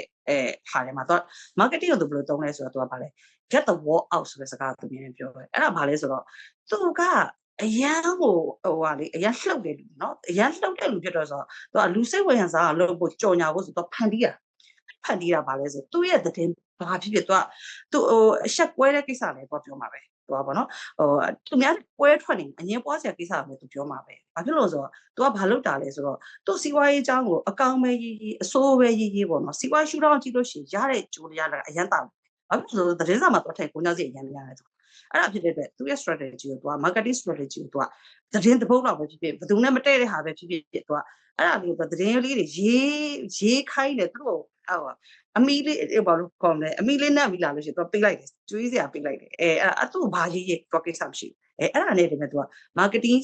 သူ့ရဲ့ advertising ကိုသူကသတင်းစာမှာထည့်တဲ့ကုန်ကြစည်တို့အဲ့ဒါကိုသူကတက်တာစီတော့သူအဲ့တိုင်းသွားတယ်ပေါ့နော်သူကကုန်ကြကြော်ညာကုန်ကြခံရတာထက်ကိုအများကြီးပိုတိုင်တယ်ခံစားရတယ်ပေါ့နော်အဲ့ဒါမှဆိုသူကဒါကြသူ့ရဲ့သွားတဲ့နေရာလည်းဘာလဲဆိုတော့မတို့ကဒီနောက်ပိုင်းမှာတိခတ်မှာဆိုတဲ့ဟာတွေအများကြီးသွားဒါပေမဲ့သူကဘာလို့လို့ဆိုတော့ ပြန်ပြီးတိုက်ခိုက်တာလဲသူကသုံးတယ်ဆိုတော့ fight back ဆိုတာဟာ fight ရတယ် back သူငုံမခံအောင်လုပ်ရအဲ့ဒီမှာသူ့လည်းရေးစရာတွေပေါ်လာတာပေါ့နော်ငုံမခံဘူးသူရှုံးမှန်းသိတယ်ရှုံးမှန်းသိတဲ့ကိစ္စတွေကိုလည်းသူကဘာလို့တုံးဆိုတော့သူကဘာအဲ့ဒီဟာကိုသူကငါပြန်လုပ်လိုက်ရတယ် fight back ဆိုတဲ့ဟာလုပ်လိုက်ရတယ်ဟာကိုမိုးကိုင်းကြတာဖြစ်တဲ့အတွက်သူကဟိုအဲ့ဒီဟာကိုလည်းသူကနောက်ဆုံးဖို့မလဲသူ့အတွက်သတင်းရေးဖို့အတွက်သူအများနဲ့ဟာပြရတယ်ပေါ့နော်သူတခါတော့ဆိုသူကအမဖောက်ဘူးတာသူကဘာလဲဆိုတော့သူရဲ့ Trump Tower က Trump Tower သူ text နဲ့ပတ်သက်ပြီးသူတရားရုံးမှာသူရှုံးမှာသူရှုံးနေခြင်းရှိပေမဲ့သူကအဲ့ဒါဘာလို့လဲဆိုတော့တရားအကုန်ကြတွေခံပြီးတော့သူကရင်ဆိုင်တာပဲသူရှုံးမှန်မှန်သိတယ်ဘာဖြစ်လို့ဆိုတော့ fight back ကိုပြန်သွားတယ်ဆိုတော့အဲ့ဒါဖြစ်တဲ့အတွက်ဟာဒီဟိုပါဘောနော် Donald Trump သုံးရတဲ့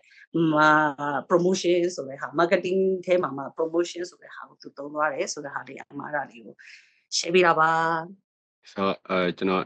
AIM for business ကိုတော့နည်းနည်းခက်တက်တော်လေးတောင်းလိုက်မယ်နော်ဒီဘိုင်းကကျွန်တော်အနေနဲ့ကဒီနည်းနည်းလုတ်ပြမယ့်ဟာများတော့လေ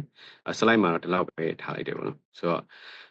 AI နဲ့ပတ်သက်ပြီးတော့ကိုယ့်အနေနဲ့ဟိုဘယ်လိုမြင်လဲပေါ့နော်တယောက်လောက်တစ်ချက်ပြောပြလို့ရမှာလား AI လုံနိုင်စွမ်းအပေါ်မှာပေါ့နော်AI ကိုလုပ်ဖို့ဝယ်ထားတာ software ဝယ်ထားတဲ့အခုတည်းဒီ3ခုပဲလုပ်လို့ရတာကျန်တဲ့ဟာတွေဝင်လို့မရအဲ့တော့ AI ကိုလုပ်ရမယ်မှသိတယ်ဒါပေမဲ့အဲ့ထဲမှာဝင်လို့ရှိရင်ဟိုချက်ချင်းလုပ်လို့မရတာတွေများတော့ရက်နေတယ်လို့ပြောချင်ပါတယ်အရင်လိုပါတယ်အရင်လွယ်ကူလား skin care ကို online ရောင်းချင်တယ်မနန်းအုံမှာလေဆိုတစ်ချက်လောက်ဟို ChatGPT 3ဖြစ်လားပြီးတော့ဘယ်လိုလေးမေးဖြစ်လဲပေါ့နော်မနန်းအုံမှာဟိုအမလေအဲ့ဒီ AI တို့ ID နဲ့ပတ်သက်ပြီးတော့ဒါဟိုညနေထဲမှာပါတယ်ပေါ့နော်အမမကျွမ်းကျင်ဘူး ChatGPT ကိုတော့ရှိတယ်ဒါသုံးတော့ဒါမသုံးတတ်ဘူးပေါ့နော်တခါတလေအဲ့လိုမျိုးမေးတာတွေရှိရပေါ့အမသိချင်တာလေးဆိုမေးတာလေးတော့ရှိတယ်အများကြီးတော့မသုံးဖြစ်ဘူးမေးကတော့ပဲမေးလို့ရတယ်တွေ့ရအမဟိုဘာလဲ free သုံးလို့လားတော့မသိဘူးဟိုမှာတနေ့ကိုတစ်ကြောင်းပဲမေးခွန်းတစ်ခုပဲမေးလို့ရတယ်နှစ်ခုမေးလို့ရှိရင် तू မဖြေတော့ဘူးပေါ့ဆိုတော့ကျွန်တော်အနေနဲ့ပေါ့နော် AI နဲ့ပတ်သက်ပြီးတော့ဟိုလုံနိုင်စွမ်းပေါ့လေဘယ်လိုမျိုးရှိလဲဆိုတော့ကျွန်တော်လူတွေကကြောက်လေအမြဲစားထိုးတက်တဲ့နေထားမှရှိရအောင်နော်ဆိုတော့ဟိုဘယ်လိုမျိုးပြောချင်တာဆိုတော့အရင်တော့ကျွန်တော်မြင်းစီရယ်နောက်ပိုင်းမြင်းတကောင်ကတခါကြလို့ရှိရင်သူ့စိတ်အခြေအနေပေါ်လဲမူတည်သလိုနေမကောင်းတဲ့ခါကျရင်ကျွန်တော်စီးလို့မရအောင်အဲ့ဒီပုံမှာလိုရသွားဖို့တော့ခက်ခဲဖြစ်လာတဲ့ခါကျကျွန်တော်ကားတွေဖန်တီးကြတယ်ဆိုတော့မြင်းနေရာမှာကျွန်တော်ကားကိုစားထိုးကြတာပေါ့နော်ဆိုတော့သွားဖို့အတွက်ဟိုပေါ့နောက်ပြီးတော့ဒီအဝတ်လျှော်တဲ့ခါလေးဒီတိုင်းပဲကျွန်တော်မျက်စိတွေသွားပြီးတော့ဝတ်လျှော်ရမျိုးရှိတယ်အဲ့ဒီပိုင်းတိုက်တာမှာမမိုးရတာရွာနေတဲ့ခါကြလို့ရှိရင်လည်းဝတ်သွားလျှော်ဖို့ခက်တယ်အဲ့ဒီနေရာမှာလူတွေကဝတ်လျှော်ဆက်ဆိုပြီးတော့တီထွင်ဖန်တီးကြတယ်စားထိုးကြတယ်ဆိုတော့တဖြည်းဖြည်းနဲ့ဟိုနောက် coffee ဖြော်တာပဲထားပါ coffee ဖြော်ရင်လူဖြော်တဲ့ပိုင်းနေတာဝန်ထမ်းနေနဲ့ကျွန်တော် coffee ဖြော်တယ်နောက်ပိုင်းမှာဝန်ထမ်းနေနဲ့ကျွန်တော်တက်နိုင်တဲ့လောက်ဝန်ထမ်းနေရာမှာစားထိုးတဲ့ခါကျတော့ coffee ဖြော်ဆက်တွေဖြစ်လာတာပေါ့နော်ဆိုတော့AI လည်းထုံနည်းလည်းကောင်းမယ်ကျွန်တော်ကဟိုရှေ့မှာဟိုမရထားတစ်စီးခုံမှုနဲ့ခုံမောင်းတဲ့ခိုင်မှာအခါမှာကြောက်မီသွေးရနေပြီးလျှက်စစ်ကိုကျွန်တော်စားထိုးလာတာပေါ့လေဆိုတော့ AI ဒီလည်းဒီအတိုင်းပဲတဖြည်းဖြည်းနဲ့ကျွန်တော်စားထိုးလာတယ်ဒီပိုင်းတိုက်တာမှာကျွန်တော် AI ကိုမဖြစ်မနေဟိုတက်ကိုတက်မဲ့ဟိုပညာထဲမှာပါလာတယ်ပေါ့နော် AI ရဲ့လုံနိုင်စွမ်းလည်းအရင်လည်းကြီးပါတယ်ဆိုတော့ဟိုဘာနဲ့တူလဲဆိုတော့ဟိုမှာ AI 30ရှိရဆိုလို့ရှိရင်လူကအဲ့လူကသူ့ရဲ့အရေးချင်းက3ဆိုလို့ရှိရင်အဲ့ဆို AI 30နဲ့ AI 3တဲ့ခါကြာလို့ရှိရင်အဲ့လူရဲ့ power 30ထိရောက်သွားတယ်ဟိုအဲ့လူရဲ့ power 1ဆိုလို့ရှိရင်ဟိုသူက AI 3ကို30ပဲရမယ်အဲ့လူကသူက scale ကောင်းနေအရေးချင်းရှိရဆို30လောက်ထိရှိရဆိုရှင်သိကြတယ် AI နဲ့တွဲလိုက်လို့ရှိရင်သူ့ရဲ့scale က100ထိရောက်သွားတာပေါ့နော်အဲ့လောက်ထိ AI ကကျန်နေဟိုအဲ့ပိုင်းတိုင်းတာမှာသူ့ရဲ့အဲ YouTube မှာလည်းလေ့လာလို့ရတယ်ပေါ့နော်သူ AI နဲ့ပတ်သက်ပြီးတော့သူဘာကြီးလုပ်ပြီးတော့ဒီလိုမျိုးဒီ0ကနေပြီးတော့ဒေါ်လာ1သန်းကိုတစ်နှစ်တွင်းမှာရအောင်သူဘယ်လိုရှာနိုင်သွားလဲဆိုတာသူက YouTube မှာYouTuber တယောက်အနေနဲ့လုပ်တယ်ပေါ့လေနောက်တယောက်ဆိုလို့ရှိရင်ကျွန်တော်ဒီလူပေါ့နော်သူဆိုလို့ရှိရင်လည်းအစတော့အငယ်တန်းဆရာပေါ့နော်သူရဲ့လစာအလုံးစုံရှိမှပေါ့တစ်နှစ်ကိုပေါင်4000လောက်ပဲရှိမယ်ဆိုတော့ဟိုအဲ့ဒီပေါင်တစ်နှစ်ကိုပေါင်4000ရနေပြီးတော့ဒီ AI ကနေပြီးတော့ AI ကိုအသုံးပြုပြီးသူ create ဒီ YouTube မှာ video creation တွေလုပ်တယ်အဲ့ဒီကနေပြီးတော့တစ်နှစ်ကိုဒေါ်လာ9သန်းစီဒေါ်လာ9သန်းသူပုံမှန်အဲ့လိုမျိုးအဲ့ဒီထီကိုရရထီဘာဖြစ်သွားအောင်နော်တော်တော်ကြီးကိုအဲ့မှာသူဆရာဝန်လည်းမလုပ်တော့ဘူးနော်ဒီဟာကိုပဲတစောက်ချပြီးတော့အဓိကလှုပ်သွားတာပေါ့အရင်ခေတ်တုန်းကကျွန်တော်စီးပွားရေးမှာဆိုလို့ရှိရင်လုပ်ငန်းတစ်ခုကိုတိုင်းတာတဲ့ခါကျလို့ရှိရင်ဝန်ထမ်းအင်အားဘယ်လောက်ရှိရဲပြီးလို့ရှိရင်ကိုယ်မှာအသုံးပြုတဲ့စက်ပစ္စည်းဘယ်လောက်ရှိရဲဆိုတဲ့ဟာနဲ့စသဖြင့်ပေါ့နော်ဆိုတော့ဟိုပိုင်ဆိုင်မှုတွေဘယ်လောက်ရှိလဲဆိုတဲ့ဟာနဲ့တိုင်းတာကြတယ်ပေါ့ဒီဘက်ခေတ်မှာကျတော့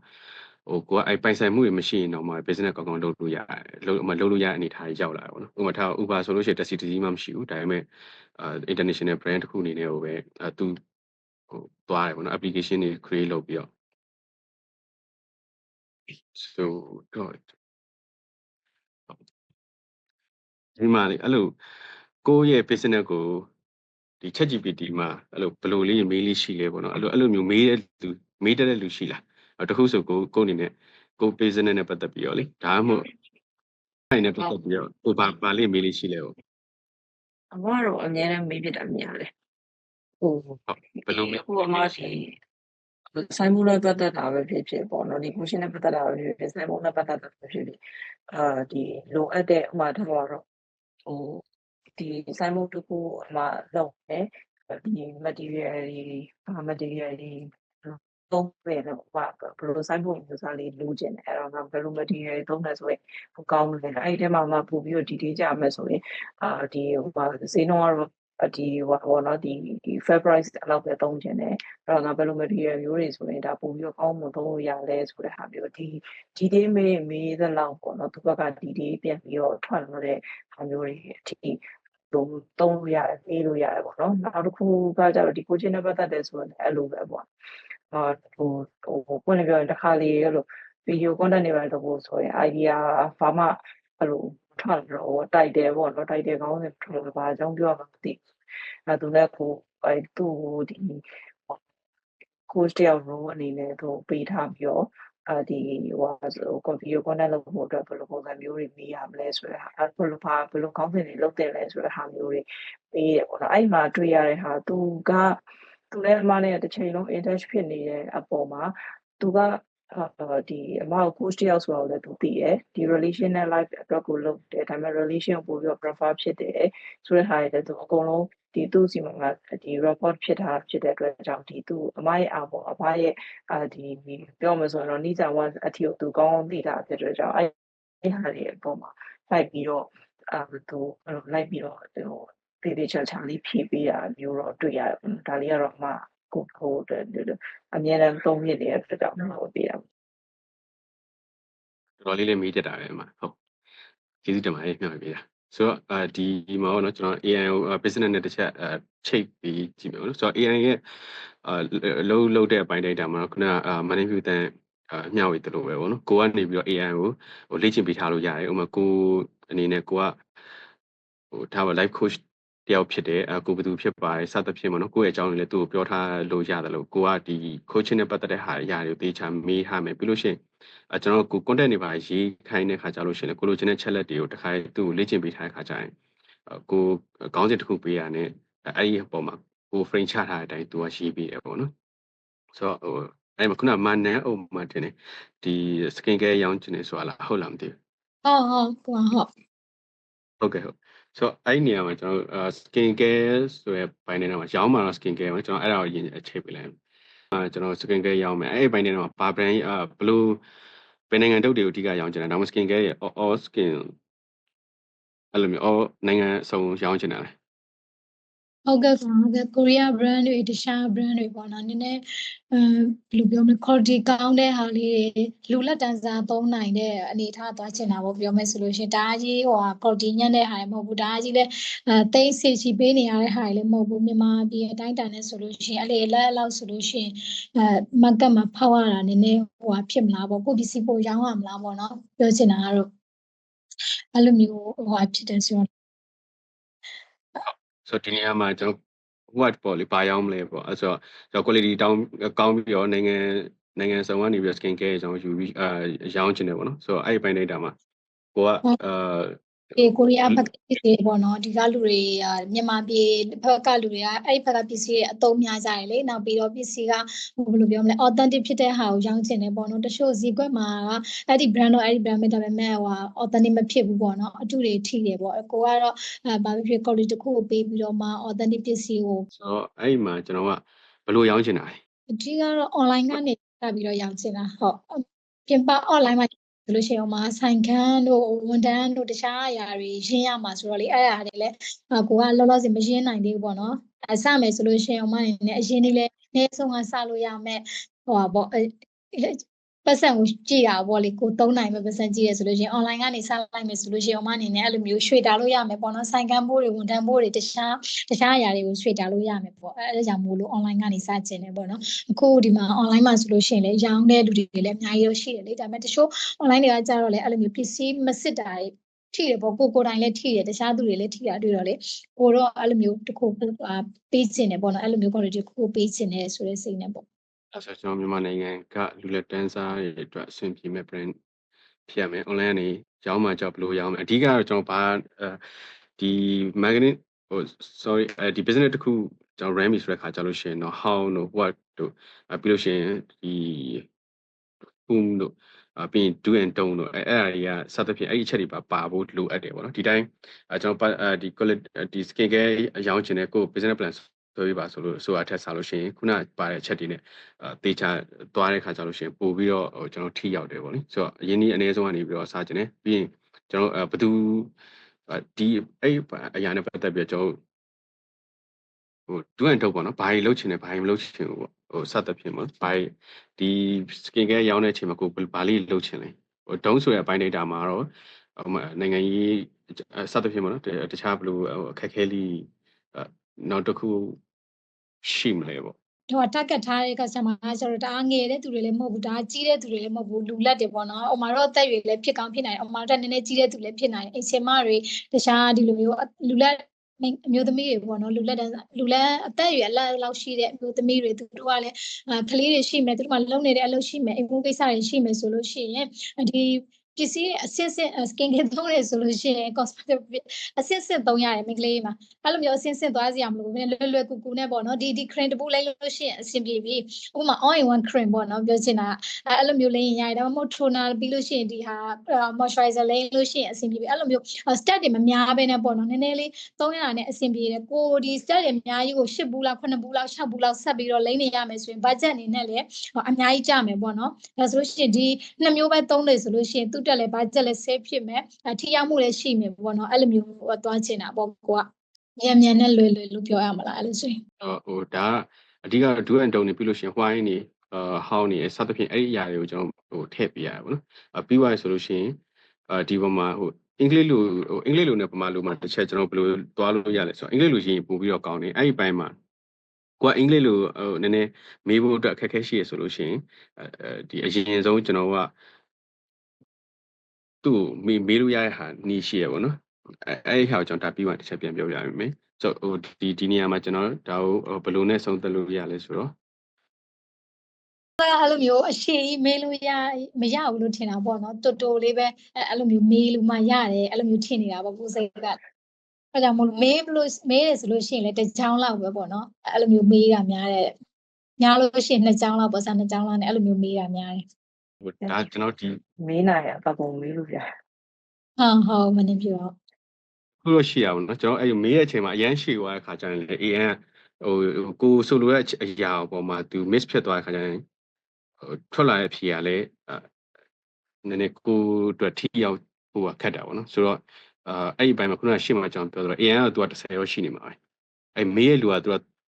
3လားမေးရဲ့လူက10လားဟို5လားစသဖြင့်အဲ့ပုံမှာမူတည်ပြီးထွက်လာတဲ့အဖြေကကွာသွားတယ်ပေါ့နော်ဆိုတော့ဒီမှာကျွန်တော် quality ကောင်းပြီးတော့နိုင်ငံစုံက skin care တွေရောင်းချင်တယ်မြန်မာနိုင်ငံလူလက်တန်းစားတွေအတွက်ကျွန်တော်ဟိုအဆင်ပြေမဲ့ brand တွေလည်းဖြစ်ရမယ် online နေရောင်းချင်တယ်အရင်နေ့နေ့ဆုံးကနေစမယ်ပြီးရင်တသိန်းရောက် brand budget save ဖြစ်ပြီးတော့ထိရောက်တဲ့ brand တွေကိုရောင်းချင်တယ်မြန်မာနိုင်ငံ cosmetic လောကမှာအဓိကတော့ကျွန်တော်ဘယ်မေးခွန်းမေးပေါ့နော်ဘယ်ရိုင်းမေးနောက်ဆုံးမှထည့်စီချင်တာကြတော့ဟိုကျွန်တော်အဲ့ဒီအရာနဲ့ပတ်သက်ပြီးတော့အတွေ့အကြုံကောင်းနေဥမာကျွန်တော်ဘယ်လောက်ထည့်လို့ရလဲဆိုတော့အတွေ့အကြုံထား9နှစ်အတွေ့အကြုံကောင်းနေ9နှစ်ရှိရဲ့ဟိုကျွန်တော်အတွေ့အကြုံကောင်းရှိရဲ့ business consultant နဲ့အတွေ့အကြုံကောင်းနေ9နှစ်လောက်ရှိရဲ့ consultant တွေကလည်းတစ်ခါစကေးရမတူပြန်အဲ့တော့ကိုမီးရဲ့မိကုန်းပေါ်မှာအဲ့ဒါလည်းကွာမရှိဆိုတော့business အတွေ့အကြုံကောင်းနေ9နှစ်ရှိရဲ့business consultant တယောက်လိုမျိုး business plan ဆွဲပြပါဦးနော်ဆိုတော့အဲ့နေရာမှာကျွန်တော် deep research ဆိုတာရှိရဲ့ဒီမှာ search ရှိရဲ့ reason ရှိရဲ့ deep research ရှိရဲ့create image ရှိရပါတော့ဒါနောက်ပိုင်းမှာတက်လာအရင်တော့ကျွန်တော် search နဲ့ reason ပဲသွားသေးအောင်နော်ဆိုတော့ reason ဆိုတဲ့ခါကျရင်သူ့အကျိုးကြောင့်စီလျော်တဲ့အချက်လက်တွေတစ်ချက်သွားခိုင်းတာပေါ့ deep research ကကျတော့ကျွန်တော်ဒီအကြောင်းအရာနဲ့ပတ်သက်ပြီးတော့လုံးဝ research တွေပါထုတ်ခိုင်းတာပေါ့ဟို search ကကျတော့ဘယ်လိုရှိလဲဆိုတော့ဟို up to date ဖြစ်တဲ့ဟာမ search ကိုမနှိပ်ထားဘူးဆိုလို့ရှိရင် तू ကအရင်တော့ဟာတွေလည်းပြောတာမျိုးနော် search ကကျတော့ तू up to date ဖြစ်တယ် research လုပ်တဲ့အခါမှာသူကပို့ပြီးအသုံးဝင်တယ်ဟိုစသဖြင့်ဥပမာကျွန်တော်ကအကြောင်းတစ်ခုမေးလိုက်တဲ့ခါကျလို့ရှိရင်ပြီးတော့သူကလွန်ခဲ့တဲ့ကိုမေးတဲ့မိကုံးမှာမူတည်ပြီးတော့ဒီဟာလေးယူဖို့လိုတာပေါ့နော်ဆိုတော့ research ကိုတွားမှာဆိုလို့ရှိရင်တော့ research ဘိုင်းကိုတွားပြီးတော့လက်ရှိခေတ်နဲ့ညီလျော်ညီတဲ့အကြောင်းအရာတွားခြင်းနဲ့ဆိုရှင်တော့ search ရပြီးလို့ရှိရင် reasonable ကြအောင်လို့ reason ကိုနှိပ်ပြီးဖို့လိုတယ်ပေါ့နော်ဒါကတော့သူskin care နဲ့ပတ်သက်တဲ့ဟာကိုတစ်ချက်သူပြောပြလိမ့်မယ်ပေါ့ဒီမှာကျွန်တော်သူအလုပ်လုပ်နေတော့မှကျွန်တော်နောက်တစ်ခုထပ်သွားလို့ရတယ်အဲ့မှာကျွန်တော်လက်ရှိ3လေးရှိရတော့ဒီမှာဆိုကျွန်တော် ChatGPT သုံးတယ်Gemini တို့ DC တို့နောက်ဒီ publicity ပေါ့နော်ကိုက research တွေကိုအဓိကသွားခြင်းနေဆိုလို့ရှိရင် publicity ကိုသွား publicity လည်းသုံးတင်တယ်ပေါ့နော်အဲ့ပိုင်း data မှာခုနကမိကုန်းကိုပဲကျွန်တော်ခုနကဒီမိကုန်းကိုပဲကျွန်တော်ဒီမှာ copy လုပ်လိုက်တယ်ပြီးသွားရင်အဲ့မိကုန်းကိုပဲဒီမှာပြန်မေးလို့ရတယ်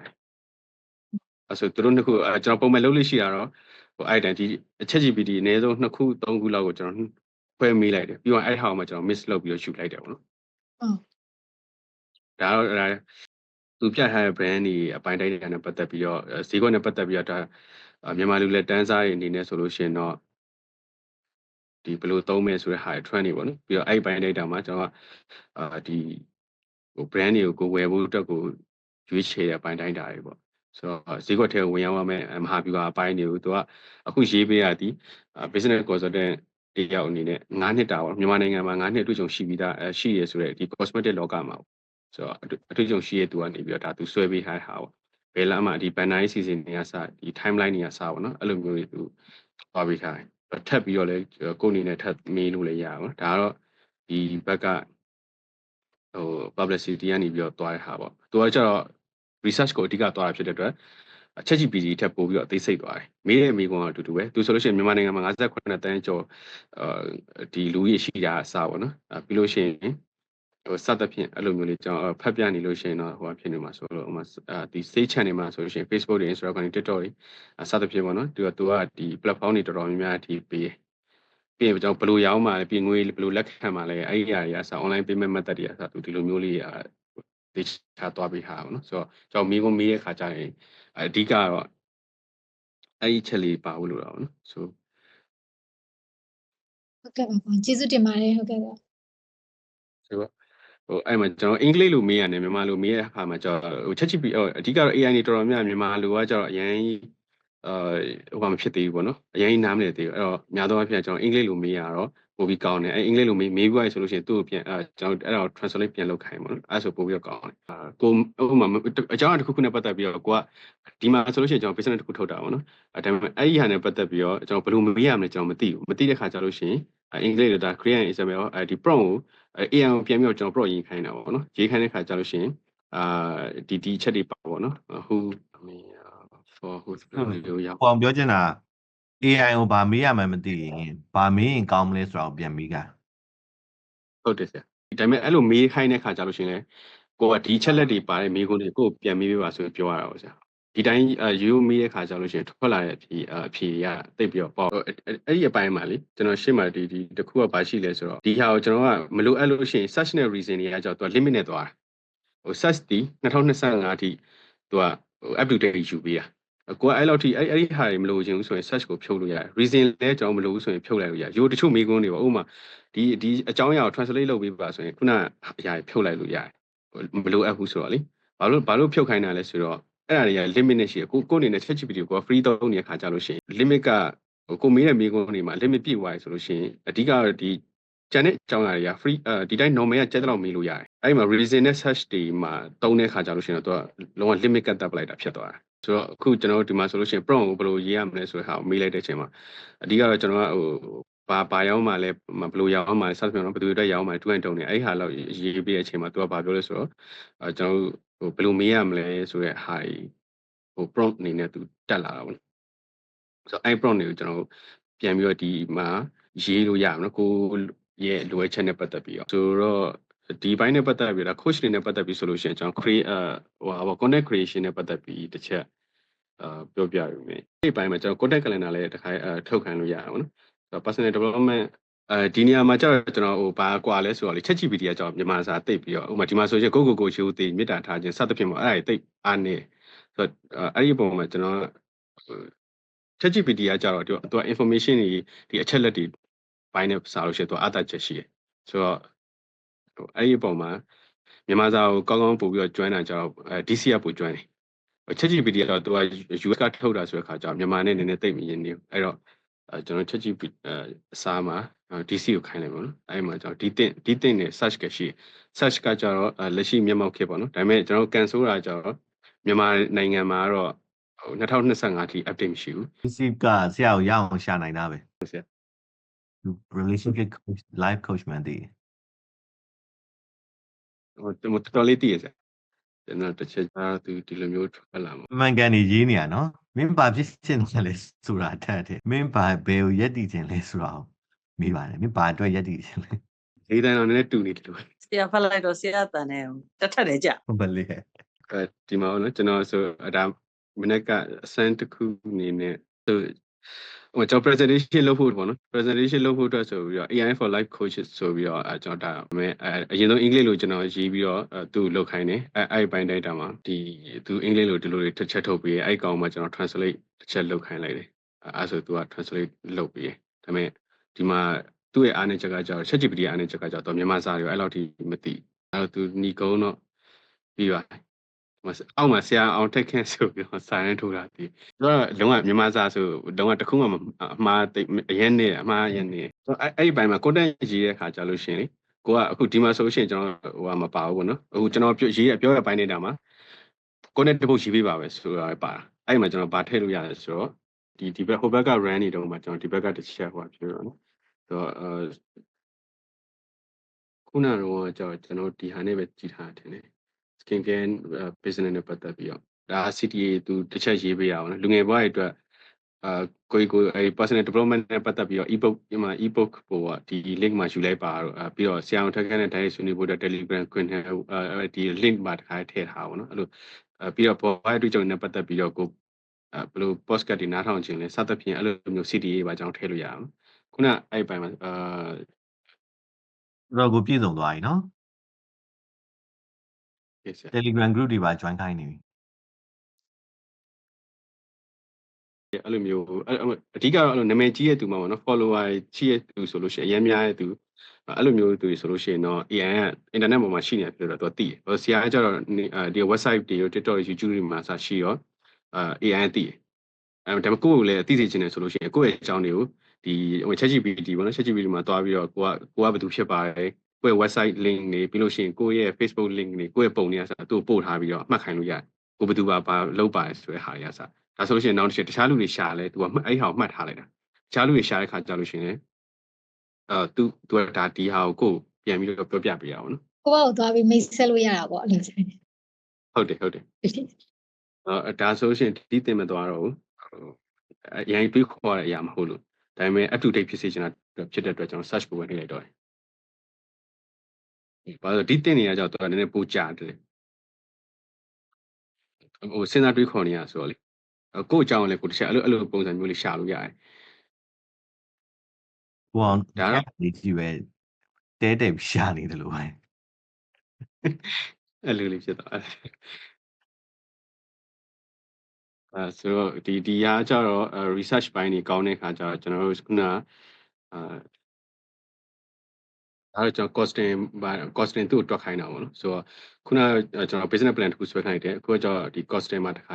တွက်ခိုင်းတာပေါ့နော်ကိုရှင်းမှာဒီ cosmetic နဲ့ပတ်သက်ပြီးတော့ဒါ online business costing တွက်ချက်နေပေါ့ဆို website တွေ application နဲ့ပတ်သက်ပြီးတော့အရင်က online အတောင်းအဖြစ်တဲ့အတွက်ဘယ်လောက်တော့တောင်းရမလဲသူကတော့ဒီလိုမျိုး product တွေကိုဝယ်တဲ့ခါကျလို့ရှိရင်အနည်းဆုံးတော့တစ်မျိုးအနည်းဆုံးဘယ်လောက်ဝယ်တင်တယ်ဒါလေပတ်တာကျတော့ဒါ operation နဲ့ပတ်သက်တဲ့ cost ပေါ့နော်ဆိုတော့ Facebook အတွက်ကိုဘယ်လောက် influencer တွေနဲ့သုံးမယ်ဆိုဘယ်လောက်စသဖြင့်ပေါ့နော်ဒါကျွန်တော်ထုတ်ပိုးတဲ့ဈေးရှိမယ်ပို့ဆောင်ခတွေရှိမယ်တည်ယူတဲ့ဈေးတွေရှိမယ်စသဖြင့်ပေါ့အဲ့ဒီမှာကျွန်တော်အမျက်တွေတွက်ချက်တာတွေ break even point တွက်တာတွေပြီးလို့ရှိရင်ဈေးကွက်မှာကျွန်တော်ရင်ဆိုင်ရမယ့်အနေရှိတဲ့ကိစ္စတွေစရည်ပေါ့နော်အဲ့ဒီမှာသူကဒီလို percent နေရာစအကုန်လုံးတွက်ပြပြီးကိုအနေနဲ့ business တစ်ခု run တော့မယ်ဆိုတဲ့အခါကျတော့ရှင်အဲ့ business plan ကိုဆွဲခိုင်းတာမျိုးတွေဒီ costing တွက်ချက်တာတွေစသဖြင့်ပေါ့နော်ဒီနေရာမှာကျွန်တော် research လုပ်လို့ရတယ်ဒါပေမဲ့ကျွန်တော်မြန်မာနိုင်ငံအနေနဲ့တော့နည်းနည်းခက်တယ်အဲ့တော့ဘယ်လိုမျိုးလဲဆိုတော့ဥပမာ business အသုံးတော့ဘာလို့လဲဆိုတော့အပေါ်မှာတွေကကျွန်တော်ကသူ့အတွေ့အကြုံ10နှစ်လောက်ရှိတဲ့ cosmetic ဒီ business consultant တယောက်လို့ပြောခိုင်းတာဖြစ်တဲ့အတွက်အောက်မှာကျတော့အဲ့လောက်ထက်ထည့်စရာမလိုတော့ဘူးเนาะဆိုတော့ဒါကတော့ကျွန်တော်ရဲ့ market research ပေါ့နော်ဆိုတော့မြန်မာနိုင်ငံမှာလက်ရှိ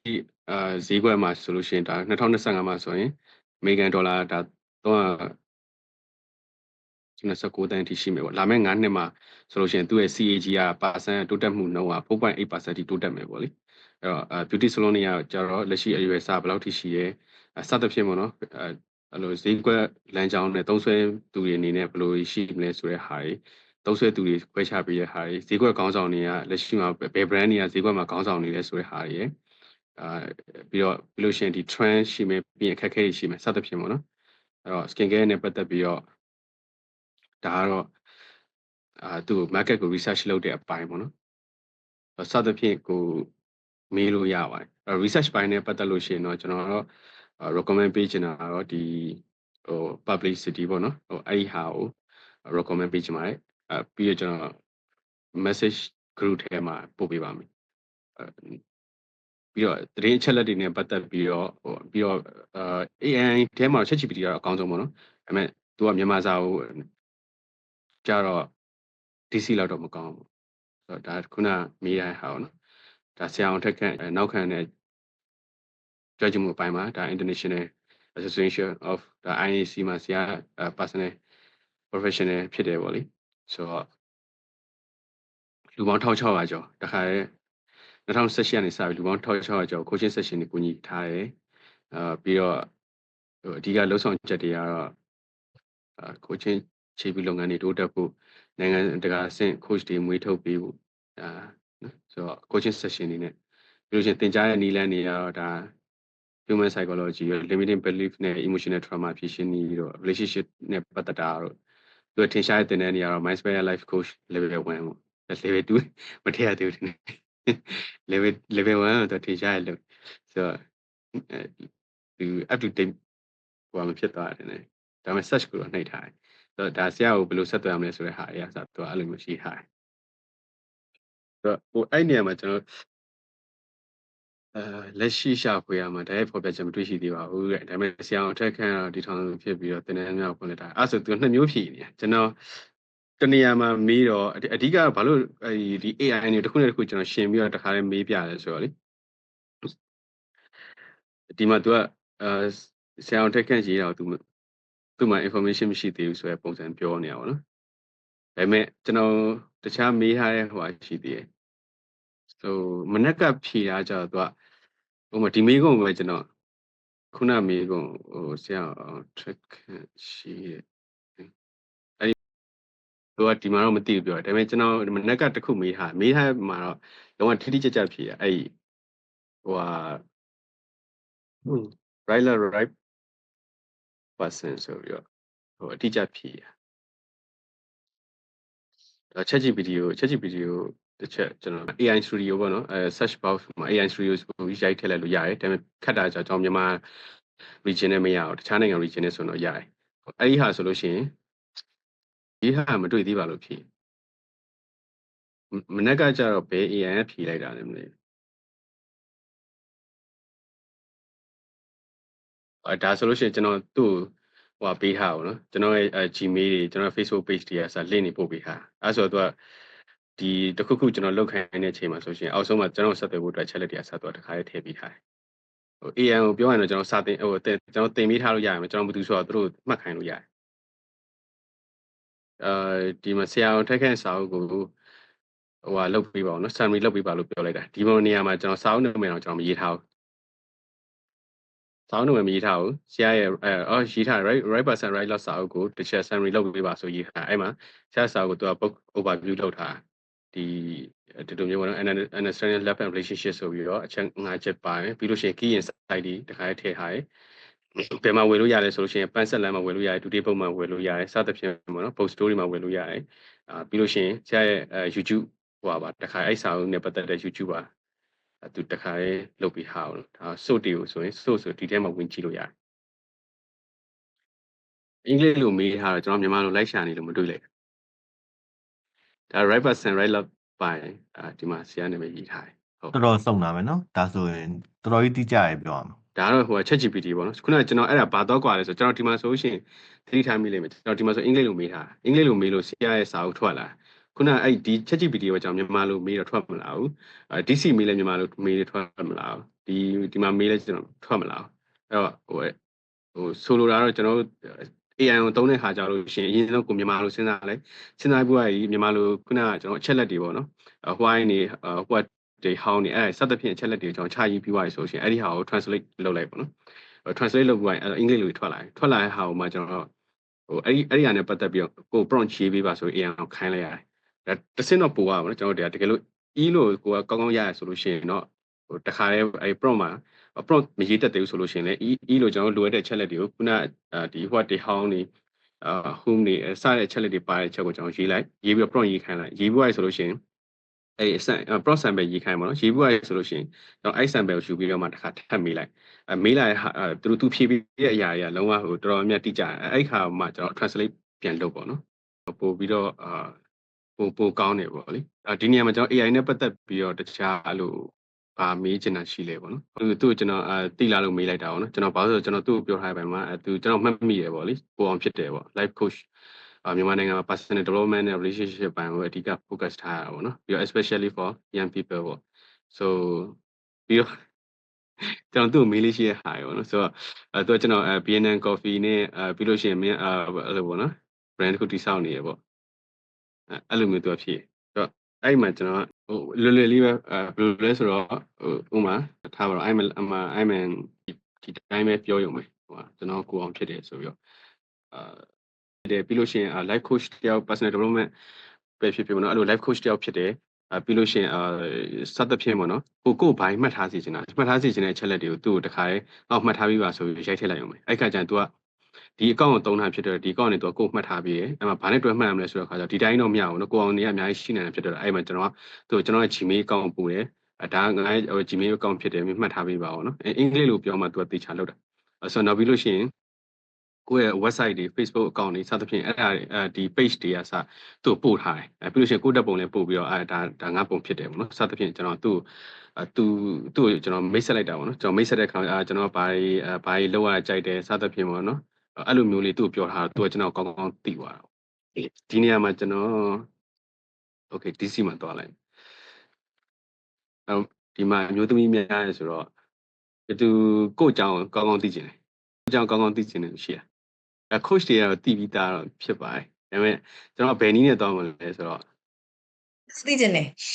တကောက်ရှာဘူးဟုတ်ဆိုတော့ဒီမှာ okay မချစ်စုနာမည်ကမချစ်စုထွေးပဲဟုတ်တယ်နော်ဟုတ်တယ်ကွာဟုတ်ကဲ့ဟုတ်မချစ်စုထွေးကဘယ်နှစ်နှစ်မှာမွေးရလဲ26 4 82 26 4လပါဟုတ်တယ်4ဒီတွတ်တော့မလို့လား1982သူ့ကျွန်တော်မိထားတာ Chinese ကော astrology ရောစသဖြင့်ပေါ့နော်ပြီးလို့ရှိရင်ဒီ coaching career မှာဆိုလို့ရှိရင်ဘာကိုပိုရွေးတင်လဲပေါ့နော်စသဖြင့်မှာကိုနဲ့ဘယ်ကပိုလိုက်ဖက်လဲဆိုတဲ့ဟာကိုကျွန်တော်ဒီမှာအဲ့လိုမေးပြဆိုအဲ့လိုလုံးဝသူ့ရဲ့အဲ့လိုsorry history ဖြစ်ကုန်ပြီကျွန်တော်မဖြတ်လိုက်မိဆိုတော့အဲ့လိုအားတချက်အားနည်းချက်တွေပါပြောပြပေးပေါ့နော်ဆိုတော့မချစ်စုထွေးကို तू ကတော့အခုဆိုရင်တော့ဟိုဖော်ထင်သွားဒီပုံမှာတော့ तू ကတော့တရုတ်ဒုတိယရဆိုလို့ရှိရင်တော့ water sign sorry water ပေါ့နော်ပြောရင်တော့ရေတို့ရွှေတို့လေတို့စသဖြင့်အဲ့အမျိုးအစားမှာတော့ကွယ်တည်တယ်ဟိုမှာဆိုလို့ရှိရင်ခွေးနှစ်မွေးရတော့တရုတ်ငကားနှစ်မွေးရတော့ဆိုတော့မချစ်စုထွေးကဒါခွေးနှစ်မှာမွေးရပါလေဆိုတော့ခွေးနှစ်မွေးရသူတွေတစ္ဆာရှိတယ်သူတို့အားသာချက်တွေကဒါတစ္ဆာရှိရရိုးသားရဲ့တောင်းယူတတ်တဲ့စသဖြင့်ပေါ့နော်weakness တွေကကြတော့ဟို overly ပို3ဟိုဖြစ်တာကျွန်တော်3ထားတတ်တာเนาะဟို anxiety ဖြစ်တယ် resistance to change ကျေးဇူးတင်ပါတယ်ခင်ဗျဆိုတော့ဒီမှာတော့ဗီဒီယိုနဲ့ပတ်သက်တဲ့ဟာတွေပေါ့နော်ကျွန်တော်အဲ့လိုကိုယ့်ရဲ့မွေးနေ့လောက်ပဲထည့်ပြီးတော့ဗီဒီယိုတွက်ပြပေးပါဆိုလို့ရှိရင်အဲ့လောက်ကတိတ်မပြည့်စုံဘူးပေါ့နော်ဆိုတော့ဟိုအခုလိုအချက်ကိုအနေနဲ့ပေါ့နော်လိုအပ်တဲ့ချက်လက်တွေအကုန်လုံးကိုသိချင်တဲ့အရာတွေတခါရဲအဲ့လိုရေးပေးတဲ့ခါကျရင် ChatGPT ကပိုပြီးတော့မြင်တာပေါ့ဆိုတော့ကျွန်တော် presentation လည်းလုပ်ခိုင်းလို့ရတယ်ဒီနေရာမှာဒီကောင် run နေတော့မှကျွန်တော်တစ်ချက် presentation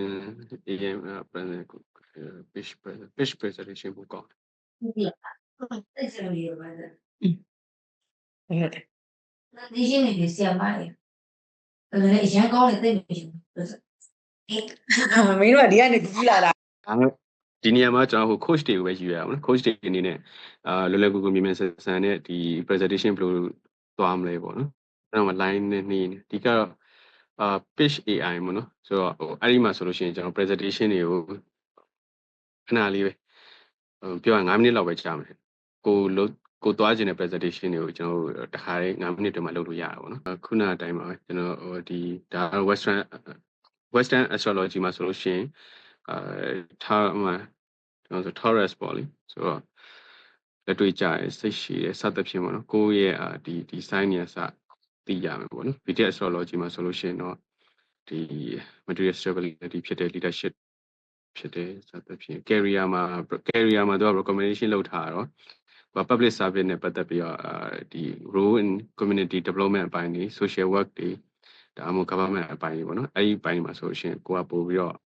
ဒီ career အပိုင်းနဲ့ဆိုင်ပိုကောင်းတယ်ပေါ့ပြီးတော့ education အပိုင်းတွေပေါ့နော်ဆိုတော့ education ဘိုင်းမှာဆို teaching အပိုင်းတွေ mentoring တွေ therapy ပေါ့ဆိုတော့ကျွန်တော်တစ်ခါကျရင်အဲ့ဒီမှာကျွန်တော်အဲ့လိုမေးကြည့်အချိန်ဘာဖြစ်လဲဆိုတော့ကျွန်တော် zodiac နဲ့ပတ်သက်လို့ရှိရင်coaching ထက်စားလို့ရှိရင်တော့ consultant ကပိုကောင်းတယ်ဆိုပြီးကျွန်တော်ပြောတယ် coaching ကိုတိတ်အားမပေးဘူးဒီ AI ကကျွန်တော်လေဘာလို့လဲဆိုတော့စိတ်မရှိလို့ပဲ လို့ပါပါတယ် reason တရားတော့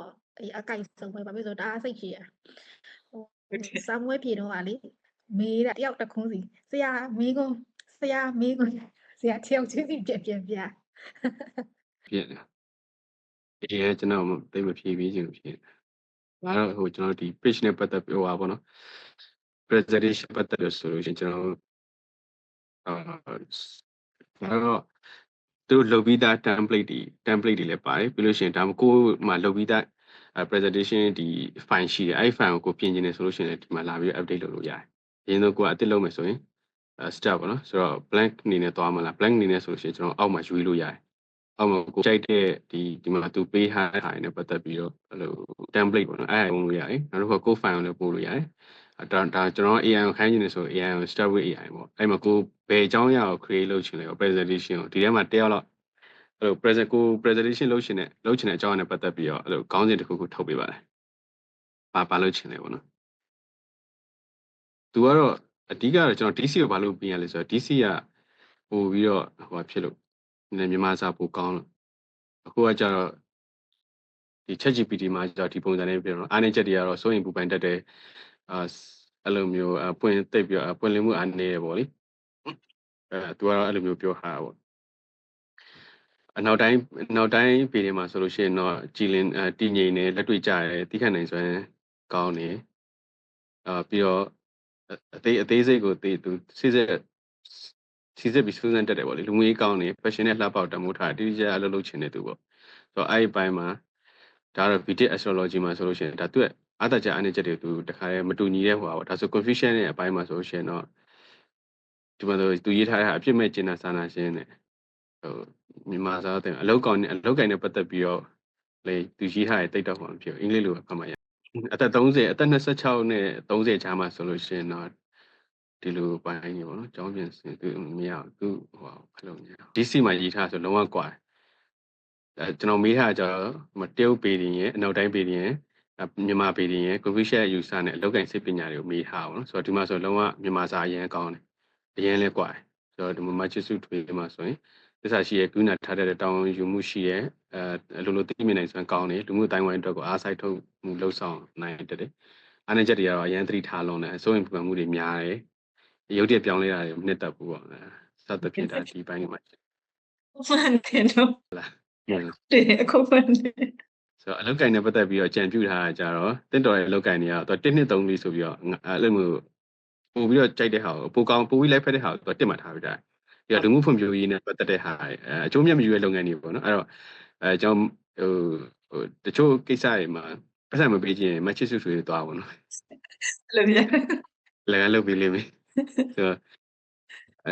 ဆရာစာတင်တဲ့အပိုင်းလမ်းညွှန်တဲ့အပိုင်းတွေပေါ့နော်အဲ့ဒီအပိုင်းတွေ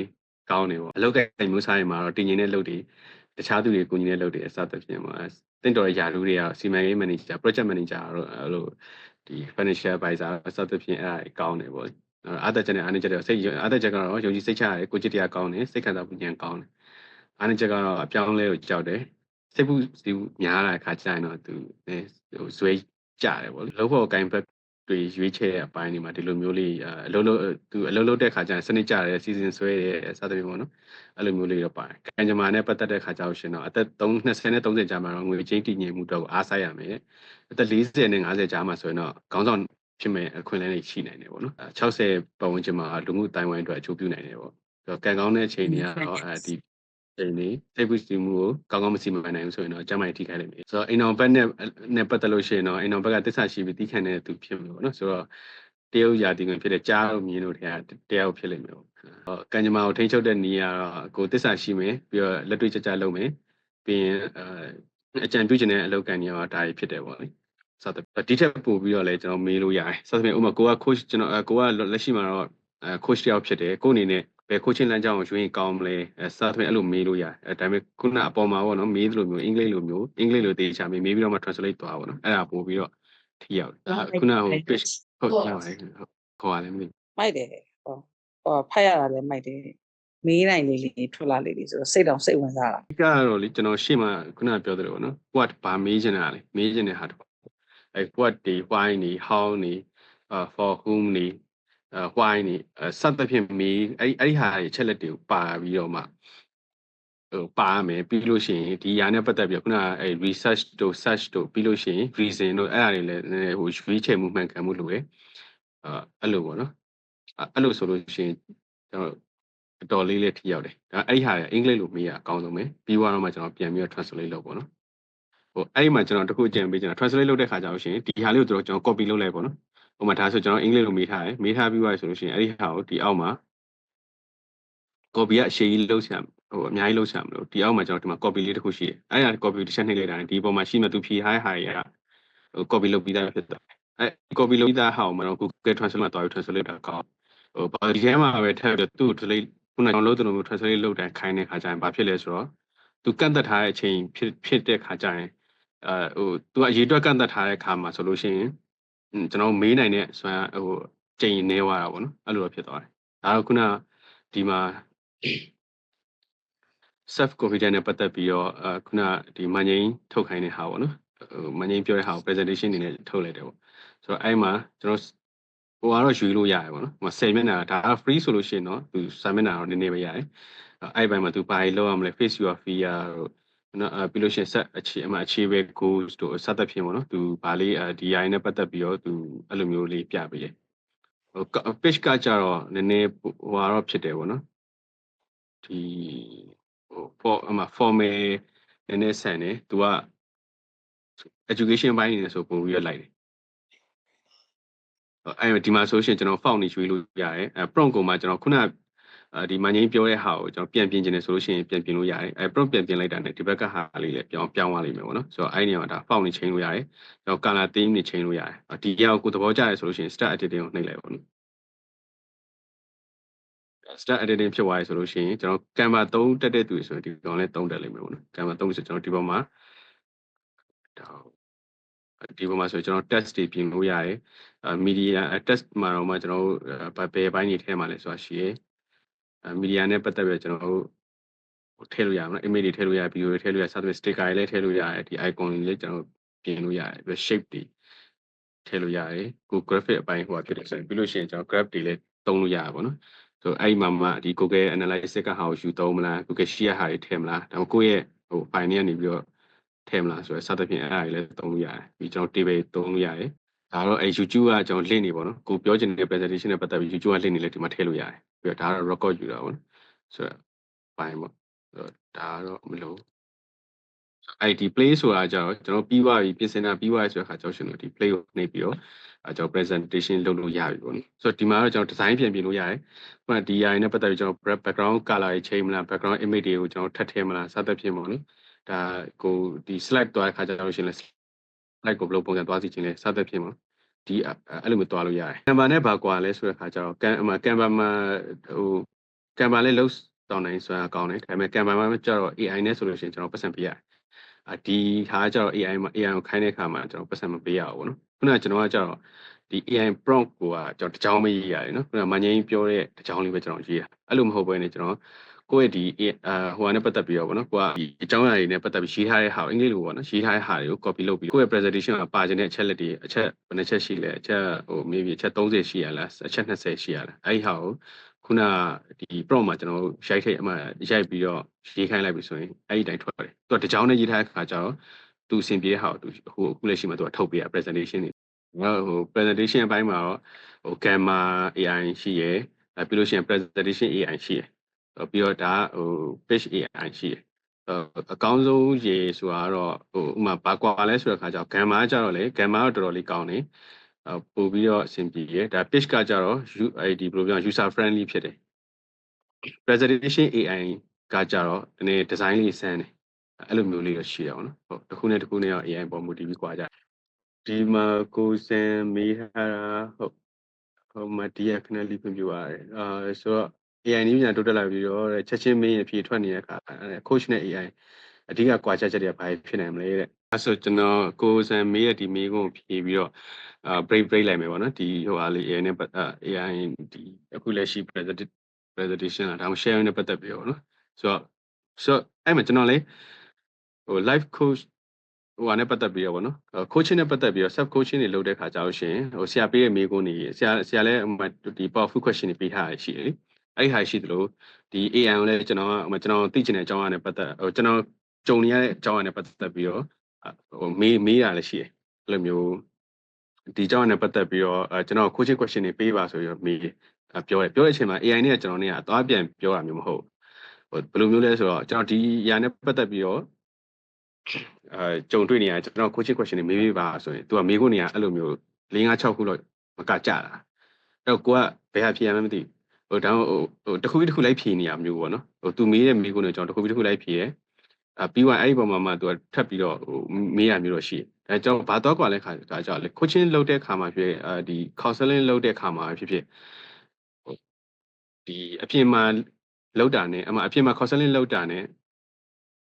ဟိုပါဘောနော်ကျွန်တော် online နေ course လုပ်တဲ့ဟာကွာတယ်လို့ပဲဒီဘက်မှာဆိုရင်ဒါကိုစံဆိုရင်ပိုတီးလိမ့်မယ်ကိုစံကျတော့ဟိုဒေါက်တာလည်းဖြစ်တော့လေဆိုတော့ counseling လုပ်တဲ့ခါကျတော့ရှင်လူနာကို online နေပြီးတော့လှမ်းပြီးတော့ check in လုပ်ရတာနဲ့အပြင်မှာတကယ်လက်တွေ့စမ်းသပ်ရတဲ့ကွာ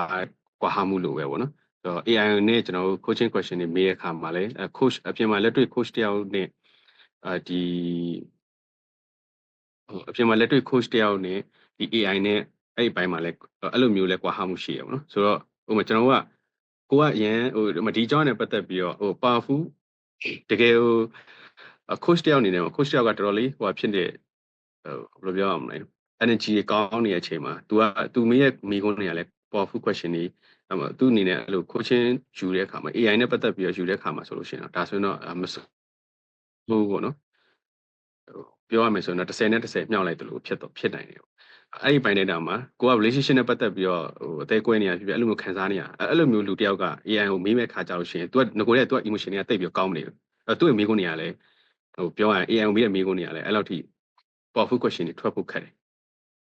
သူကိုယ်တိုင်ကဟိုဒုတိယဖြစ်နေတဲ့သူဆိုတော့ coach တော့ဖြစ်တယ်ဒါပေမဲ့သူခံစားနေရတဲ့အကြောင်းအရာနဲ့ပတ်သက်ပြီးတော့ self coaching လည်းလုပ်တဲ့အချိန်မှာတော့မှပဲမေးတတ်ဘူးဆို AI ကို तू မေးတဲ့ခါကျရင်လည်း